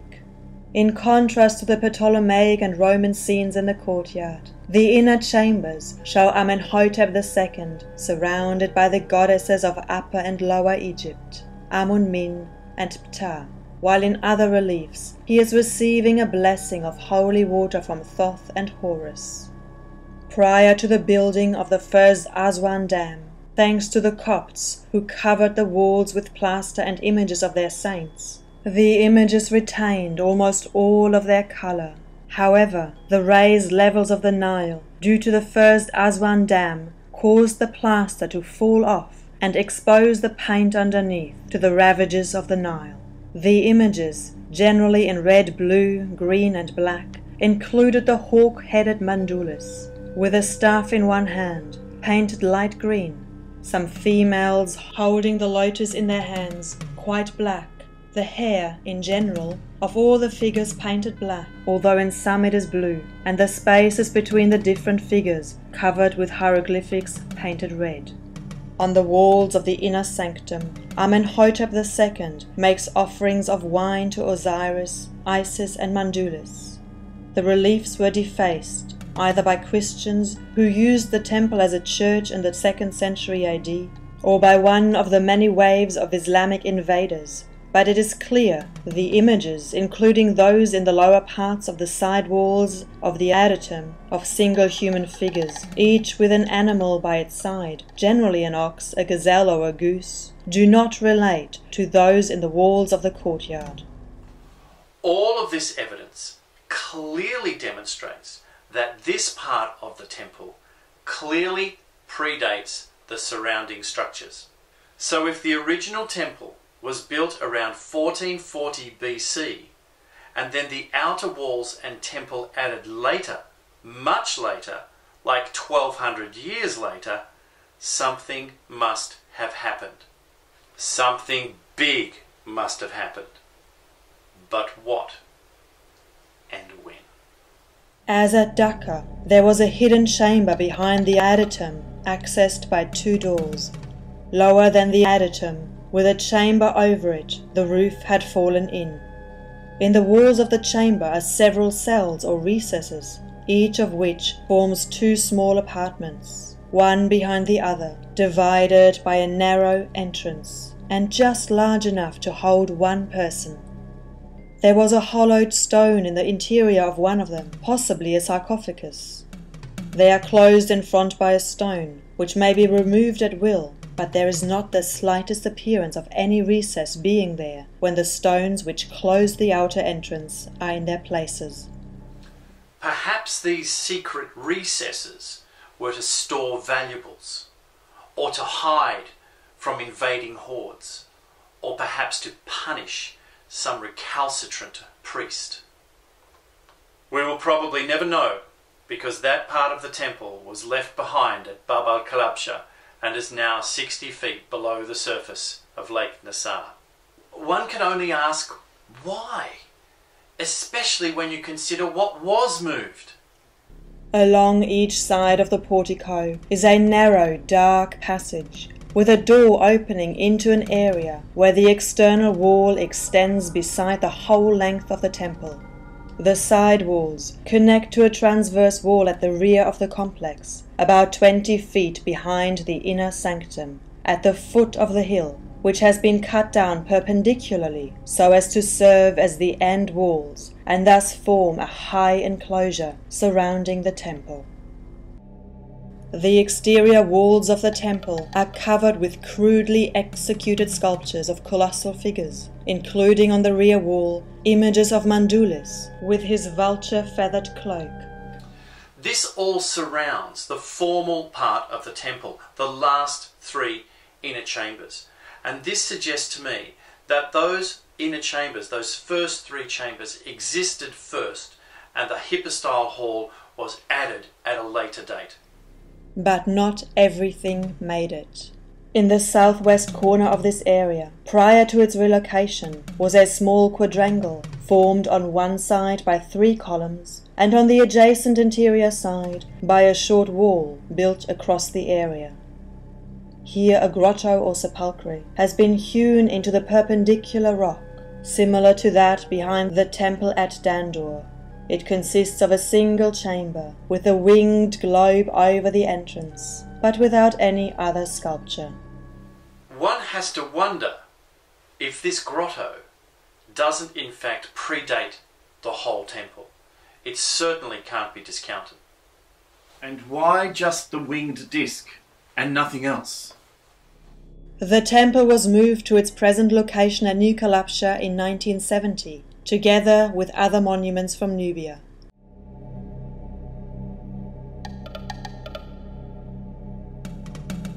The ruins of the small chapel from the Ptolemaic era originally set inside the outer wall, were positioned outside the northern side of the temple.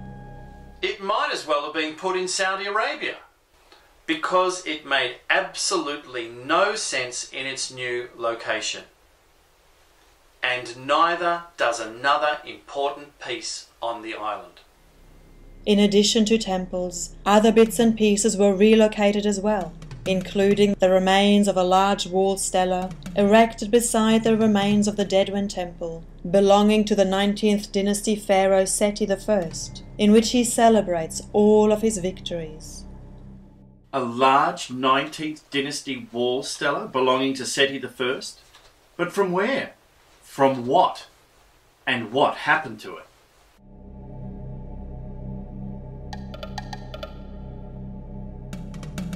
Reached from the stairs in the first chamber, which then descends from the roof into the compound.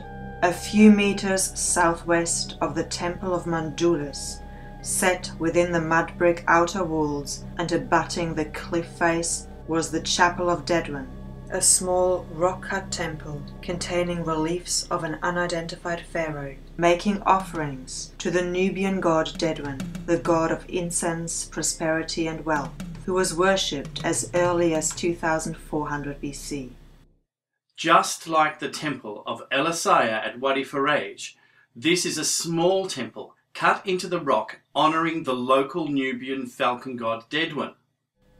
Nothing is known of the earlier Nubian mythology from which this deity arose, and there is no evidence that Dedwen was worshipped by the Egyptians, or in any location north of Svenet, modern-day Aswan, then considered the most southerly city of ancient Egypt. However, during the Middle Kingdom of Egypt, during the Egyptian rule over Kush, Dedwen was said by the Egyptians to be the protector of the deceased Nubian rulers and their god of incense, thereby associated with funerary rites. So surely it would not be presumptuous of us to assume that just like at Wadi Faraj, the unidentified pharaoh here is Tutmosis III, especially when this chapel potentially dates back at least to the Middle Kingdom, possibly as far as the 5th dynasty of the Old Kingdom, perhaps even earlier. A few half-standing walls and a few reconstructed columns. The chapel consists of a porticoed courtyard, with the entrance between two columns with half walls to either side. The inner side walls are each constructed from 5 capitalled columns, joined by half walls leading to the cliff face, which makes up the back wall of the chapel, with a small chamber to the rear, carved out of the hillside. What is clear is that the chapel predates the current temple of Mandulis by over 2,000 years. What happened back then? What would destroy the outer wall and most of the Dedwen chapel, and yet leave most of the inner sanctum reasonably intact? It goes to show that you can't really trust that these relocated or restored temples are faithfully reproduced. The temple was moved to its present location at New Kalabsha in 1970, placed outside the external wall once relocated.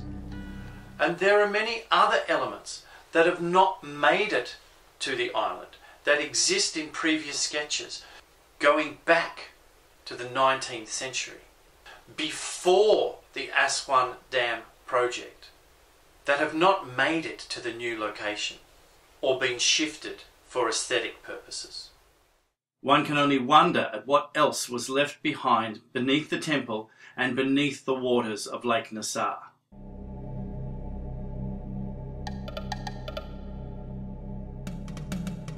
Because of the rescue efforts of the Nubian Monuments Project, there are now several temples on the island of New Kalabsha, about 30 minutes drive south of Aswan, just south of the High Dam.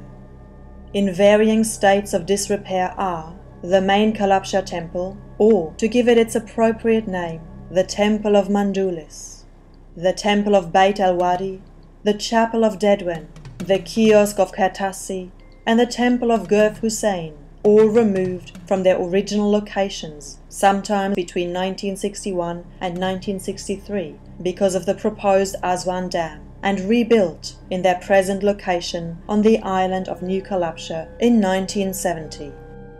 This is the island of Kalabsha. It has a number of the temples that were relocated with the building of the high dam. And originally they sat much lower down, below the surface water, at various places along the Nile here. And I have to say that this is the most beautiful, picturesque place, and the sights from various parts of this island are magnificent. But I'm not here for the views, I'm here for the evidence. So let's go and take a look. It took considerable time for New Kalabsha to be opened to the public, because what was originally meant to be part of the mainland became an island. Hence, as the waters from Lake Nasser rose above the intended level, and transport logistics therefore became a problem, it took considerable time to overcome these obstacles. Seriously, who in their right mind spends millions of dollars relocating numerous temples to put them on an island? That doesn't make sense. I mean, it's hard enough to rebuild them, let alone rebuild them on an island. You can't get the heavy moving equipment and cranes there easily. You can't service them or repair them. Why would these geniuses have relocated these temples to an island when there are innumerable peninsulas created that they could have put these things on? Now, some have suggested that the rising waters of the lake isolated the island and cut it off from land access. But any buck private first-year engineering student can look at the height of the proposed dam wall and do some simple calculations to see if the land would be accessible or not once the waters rise. If somebody made an oversight, then it was a monumental one, pun intended. So what evidence did survive? I'm inside the courtyard, first courtyard of the Temple of Mandulis.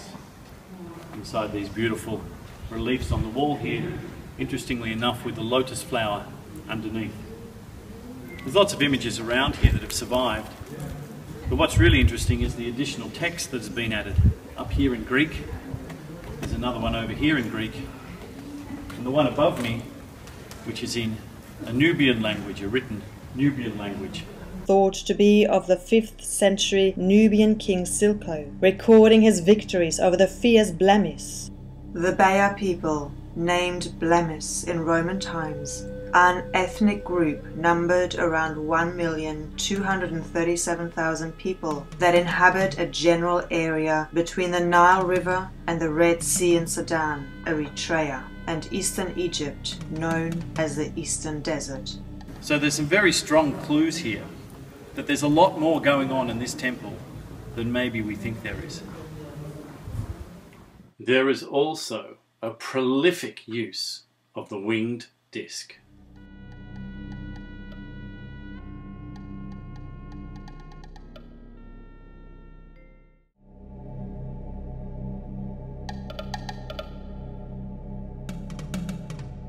To the north of the temple is the Victory Stela of Psamtik II of the 26th dynasty, made of a single slab of red granite, about 6 feet tall, a foot thick, with rounded top. It celebrates his victorious campaign against the Kushite capital of Napata. Have a look at this magnificent piece of stone. It's red granite. Across the top, it's got the winged disc, the winged sun. Doesn't really belong to the rest of the temples here or to anything, because they're all made of sandstone. And this is very weathered. Looks a lot older. The craftsmanship is far superior to the rest of the main temple, in fact to anything else on the main island. The hieroglyphs that have been cut in here seem to have been done very roughly. I don't think that's consistent with the weathering. But what it could mean is that this piece of stone had been around for a long time and these hieroglyphs have been added later.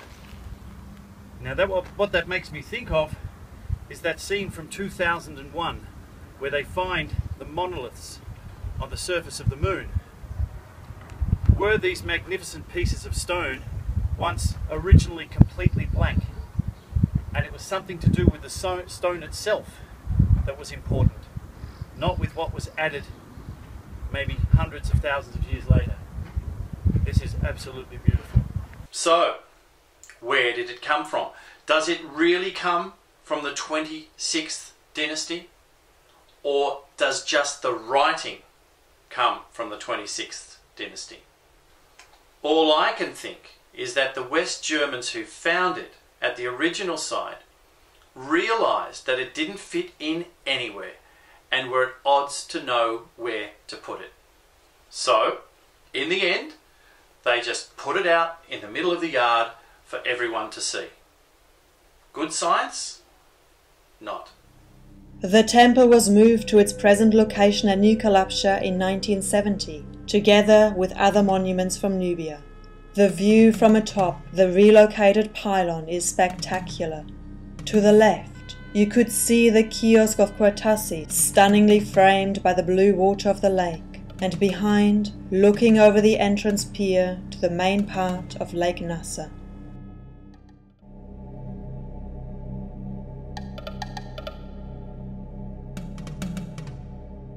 About a further mile down the river, upon the top of a hill, were the ruins of another temple. However, nothing but a columned portico remained. Supposedly built during the late Ptolemaic era and completed during the Roman period, the tiny kiosk of Quartasi is about 25 square meters and originally contained 10 columns, of which only 6 remained, an odd mix of 4 slender Greco-Roman lotus columns and 2 extraordinary-looking Hathor-headed columns at the entrance. On each of the 4 sides of the Hathor-headed columns, the images of Hathor are quite distinctive, peculiar cow-like ears, with a triangular-shaped feline face, composed of almond-shaped eyes and a long, thin nose, all surrounded by large mane-like hair or headdresses. In many ways, she appears more humanoid than human. And that's something we will get right into further down the Nile when we visit the temple at Dendera. The columns are connected to each other by a partition rising to half their height, to form an outer wall, with architraves remaining over 4 of the columns. Only one of the stones that formed the roof remained. At least 16 feet long, it spanned the entire width of the temple. It is mostly undecorated, but one column on the northwest wall depicts the pharaoh standing with Isis and Horus, while others bear traces of having been covered by hieroglyphics. Is it possible that the original temple was pharaonic, and that it was somehow damaged or destroyed, and that centuries later it was rebuilt, recreated in the Ptolemaic era, using the Hathor-headed columns that had survived from the original temple? The kiosk was relocated to the island of New Kalabsha as part of the Nubian Monuments project, and now sits majestically placed, overlooking the waters of Lake Nasser, 50 meters along from the Temple of Mandulis. In addition to temples, other bits and pieces were relocated as well, including about 25 meters further along the path towards the kiosk of Quartasi are numerous random pieces of stone and granite lined up to form the edges of a pathway or propped up in place of what was originally the outer wall. But these are not so much reliefs or even hieroglyphics. They are petroglyphs, rock carvings, closer in appearance to the Neanderthal cave paintings, or a cross between the two. They are completely at the opposite extreme to the meticulously carved red granite stela of Psamtik II on the opposite side of the temple. As well as being the relocated temples here on Kalabsha, there are also these magnificent petroglyphs. We've got some elephants here. Further along there are antelope and giraffe, showing that there was an amazing array of life in this area. So what happened? What happened that the climate changed so that these animals no longer exist here? These have to be older than the New Kingdom, older than 1400 BC, at least. But where did they come from? They seemingly have been dumped where they are, not knowing where they belong, or rather, what they belong to. How can you relocate temples and have bits left over unaccounted for?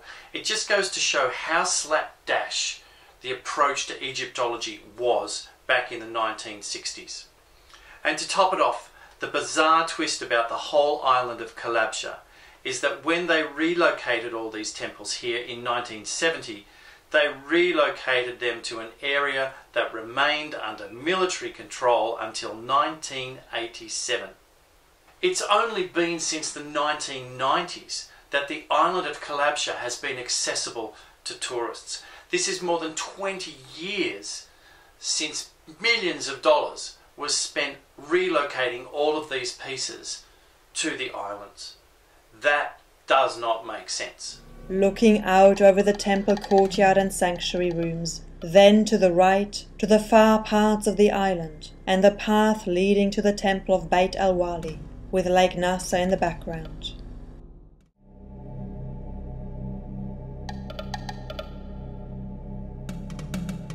About a quarter of an hour north from Kalabsha temple was a small temple cut out of the rock, the temple of Beit al-Wali, the house of the holy man.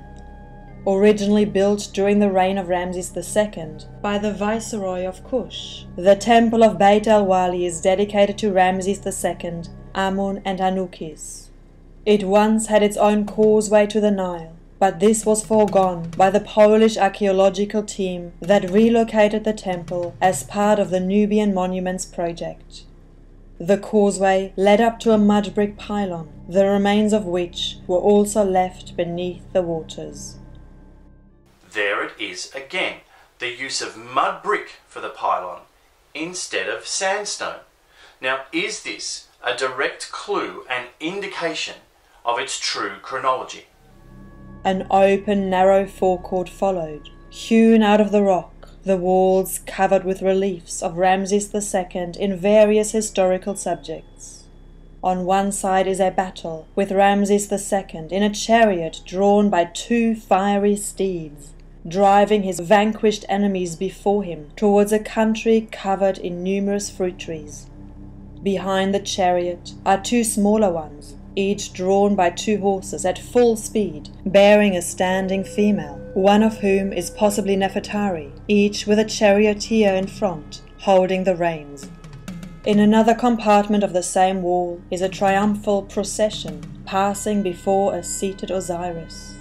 Other scenes in the forecourt include Ramses II smiting his enemies in Nubia, Ethiopia, Asia, Libya and Syria, often accompanied by his pet lion.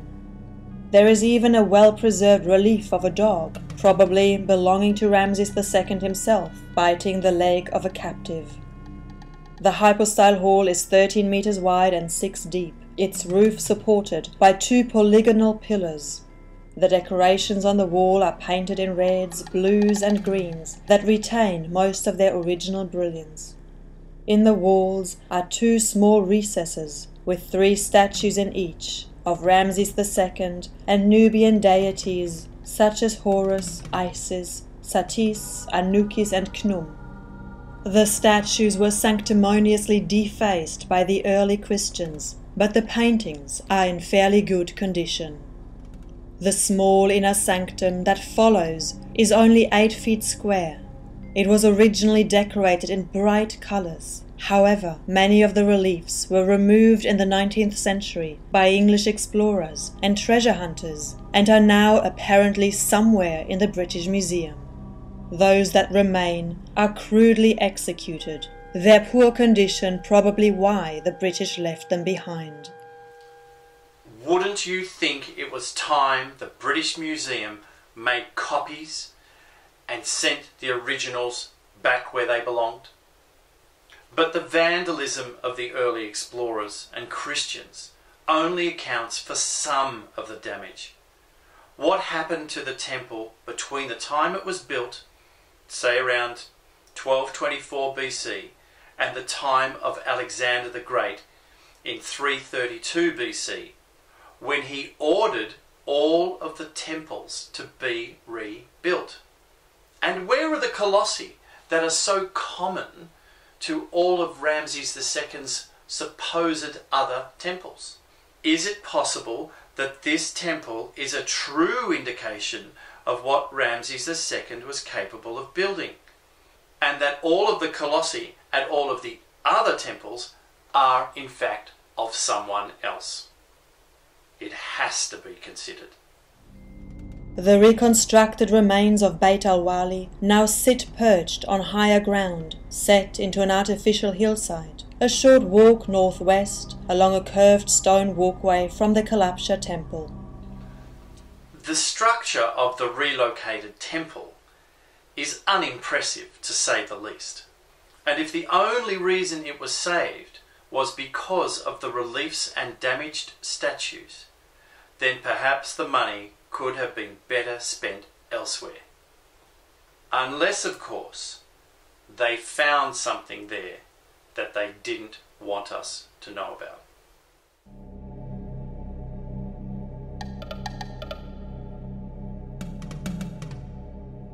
Several kilometers downstream from the site of Bab al-Kalabsha at Tafa were the ruins of two simple temples built in Roman times. One of them consisted of an apartment 10 meters square, the roof and one side of which were in ruins. 2 columns, 2 feet in diameter and with palm leaf capitals, remained standing within. There was a winged disc over the entrance into the adjoining inner sanctum, of which only the foundations remained. It was destroyed in the late 19th century. Oh, what a shame.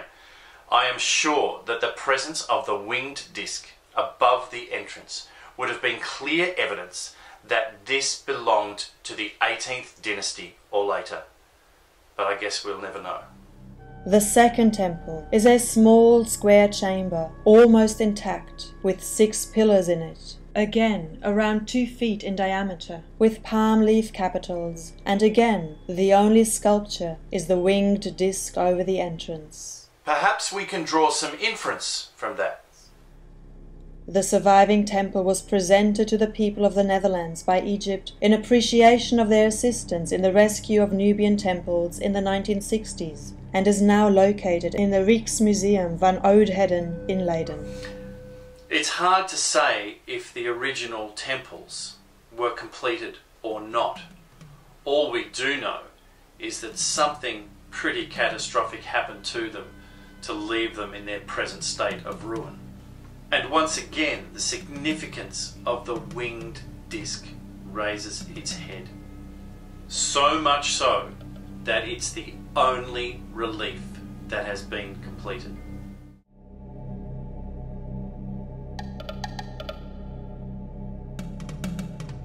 Originally about 40 kilometers south of Aswan, at the site of Wadi Kadasi in Nubia, not far from Tafis, close to the water, was a large stone enclosure, about 130 meters long by 100 wide, containing numerous ruined stone dwellings. The walls were about 10 feet thick, faced on both sides with hewn stones, the center filled with small loose fragments. The entrance into the enclosure was through a large gateway. I do have to wonder what the gateway was made of. Was it made of granite? Were the numerous dwellings part of a much older civilization? Now that it's all beneath the waters of Lake Nassar, it's unlikely that we will ever know.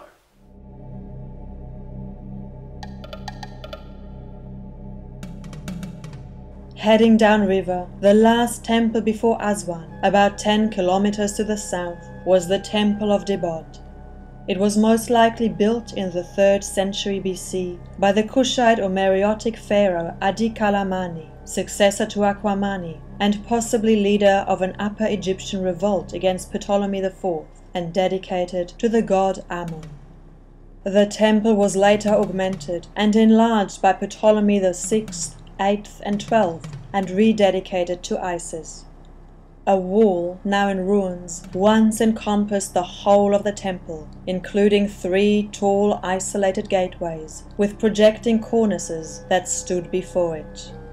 The distance between the first and second gateway was 20 meters, 10 between the second and third, and 15 between the third and the pronaos, the first chamber of the temple.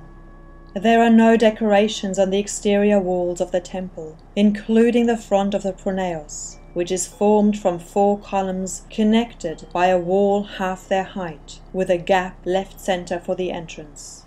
A wall around the entire temple, and now in ruins? What happened to it? And was the temple left unfinished? If so, why? What happened for them to abandon it?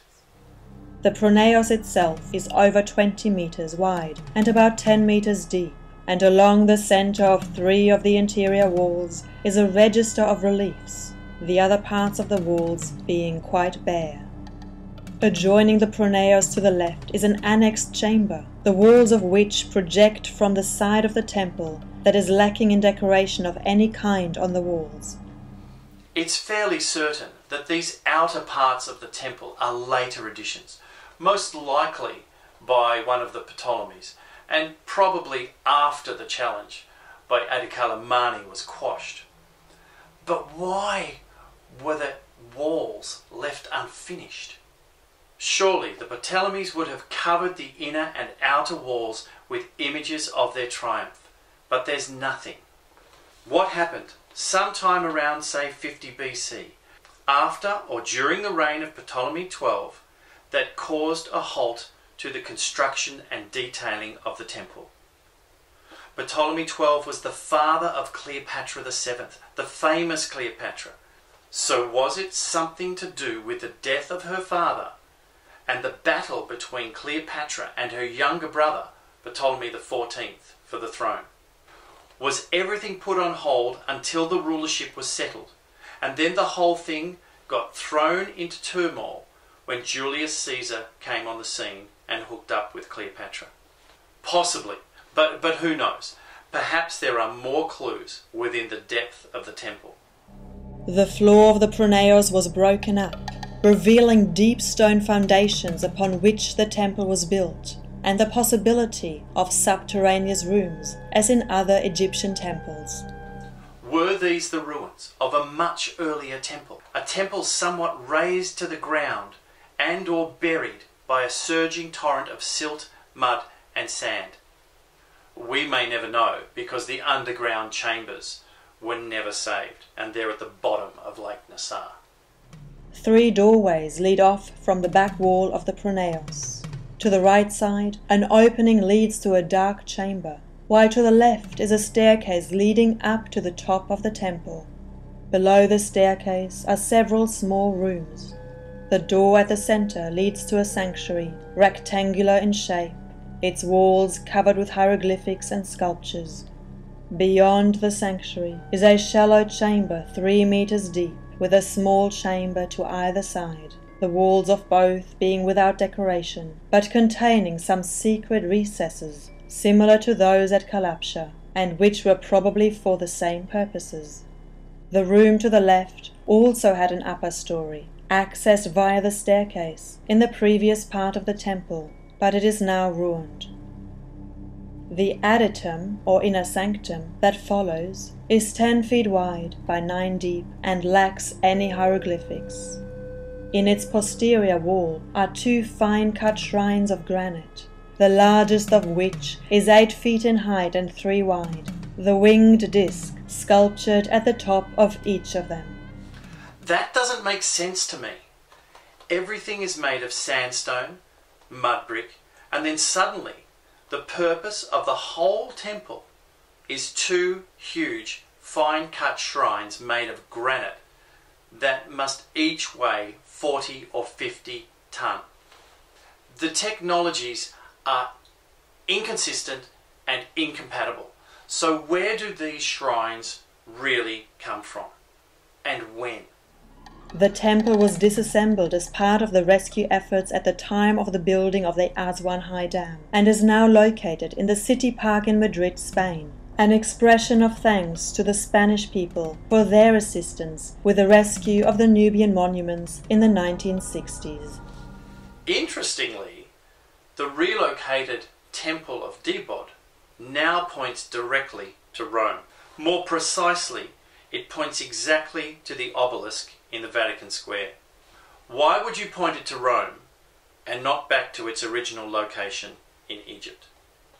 Do the other gifted temples, the ones in Berlin, New York, Leiden and Turin, do the same? If they do, does that partially explain why the temples were gifted and who was really behind the Nubian Monuments project?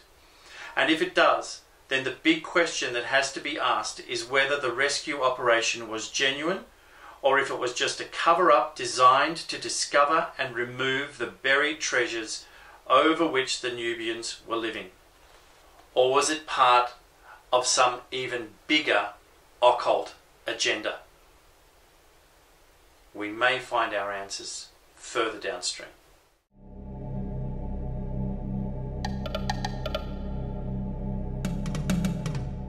In this episode, we have covered over 300 kilometres of the Nile and over 20 temples. But how many more are left behind beneath the water? Still to be discovered, buried under 3,000, 5,000, 10,000 years of sand or water. Have they failed to escape salvation and are lost to us forever beneath the waters of the Nile? What else did they find when they removed these temples? Now, don't get me wrong. We should be very grateful for what was saved. And we are. But it asks the questions of what was left behind. And what evidence has now been buried. Overall, the structures and reliefs that existed were a scattered hodgepodge of time frames and languages extending from at least 1400 BC. That's over 1900 years of history, piled together in a bunch of relocated stones, containing reliefs of all types, reliefs that were generally crudely executed and have frequently been misinterpreted.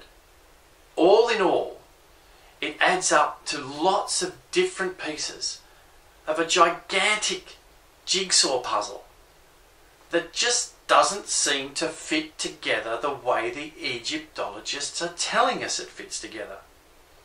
Why the broad time frame? 1500 years is a long time.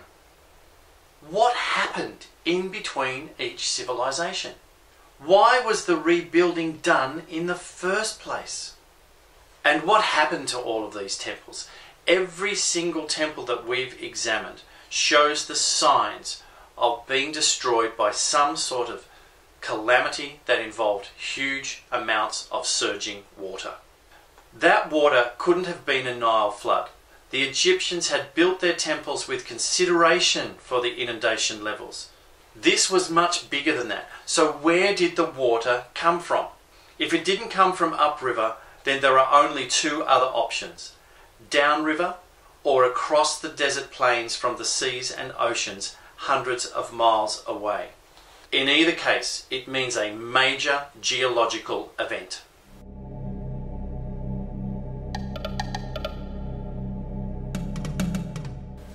Finally, I have to wonder whether the Nubian Monuments project was 100% for the moving of the temples, especially when several of them were donated to other countries, or whether the whole exercise was a cover-up to access the treasures and the knowledge beneath the sands of Egypt.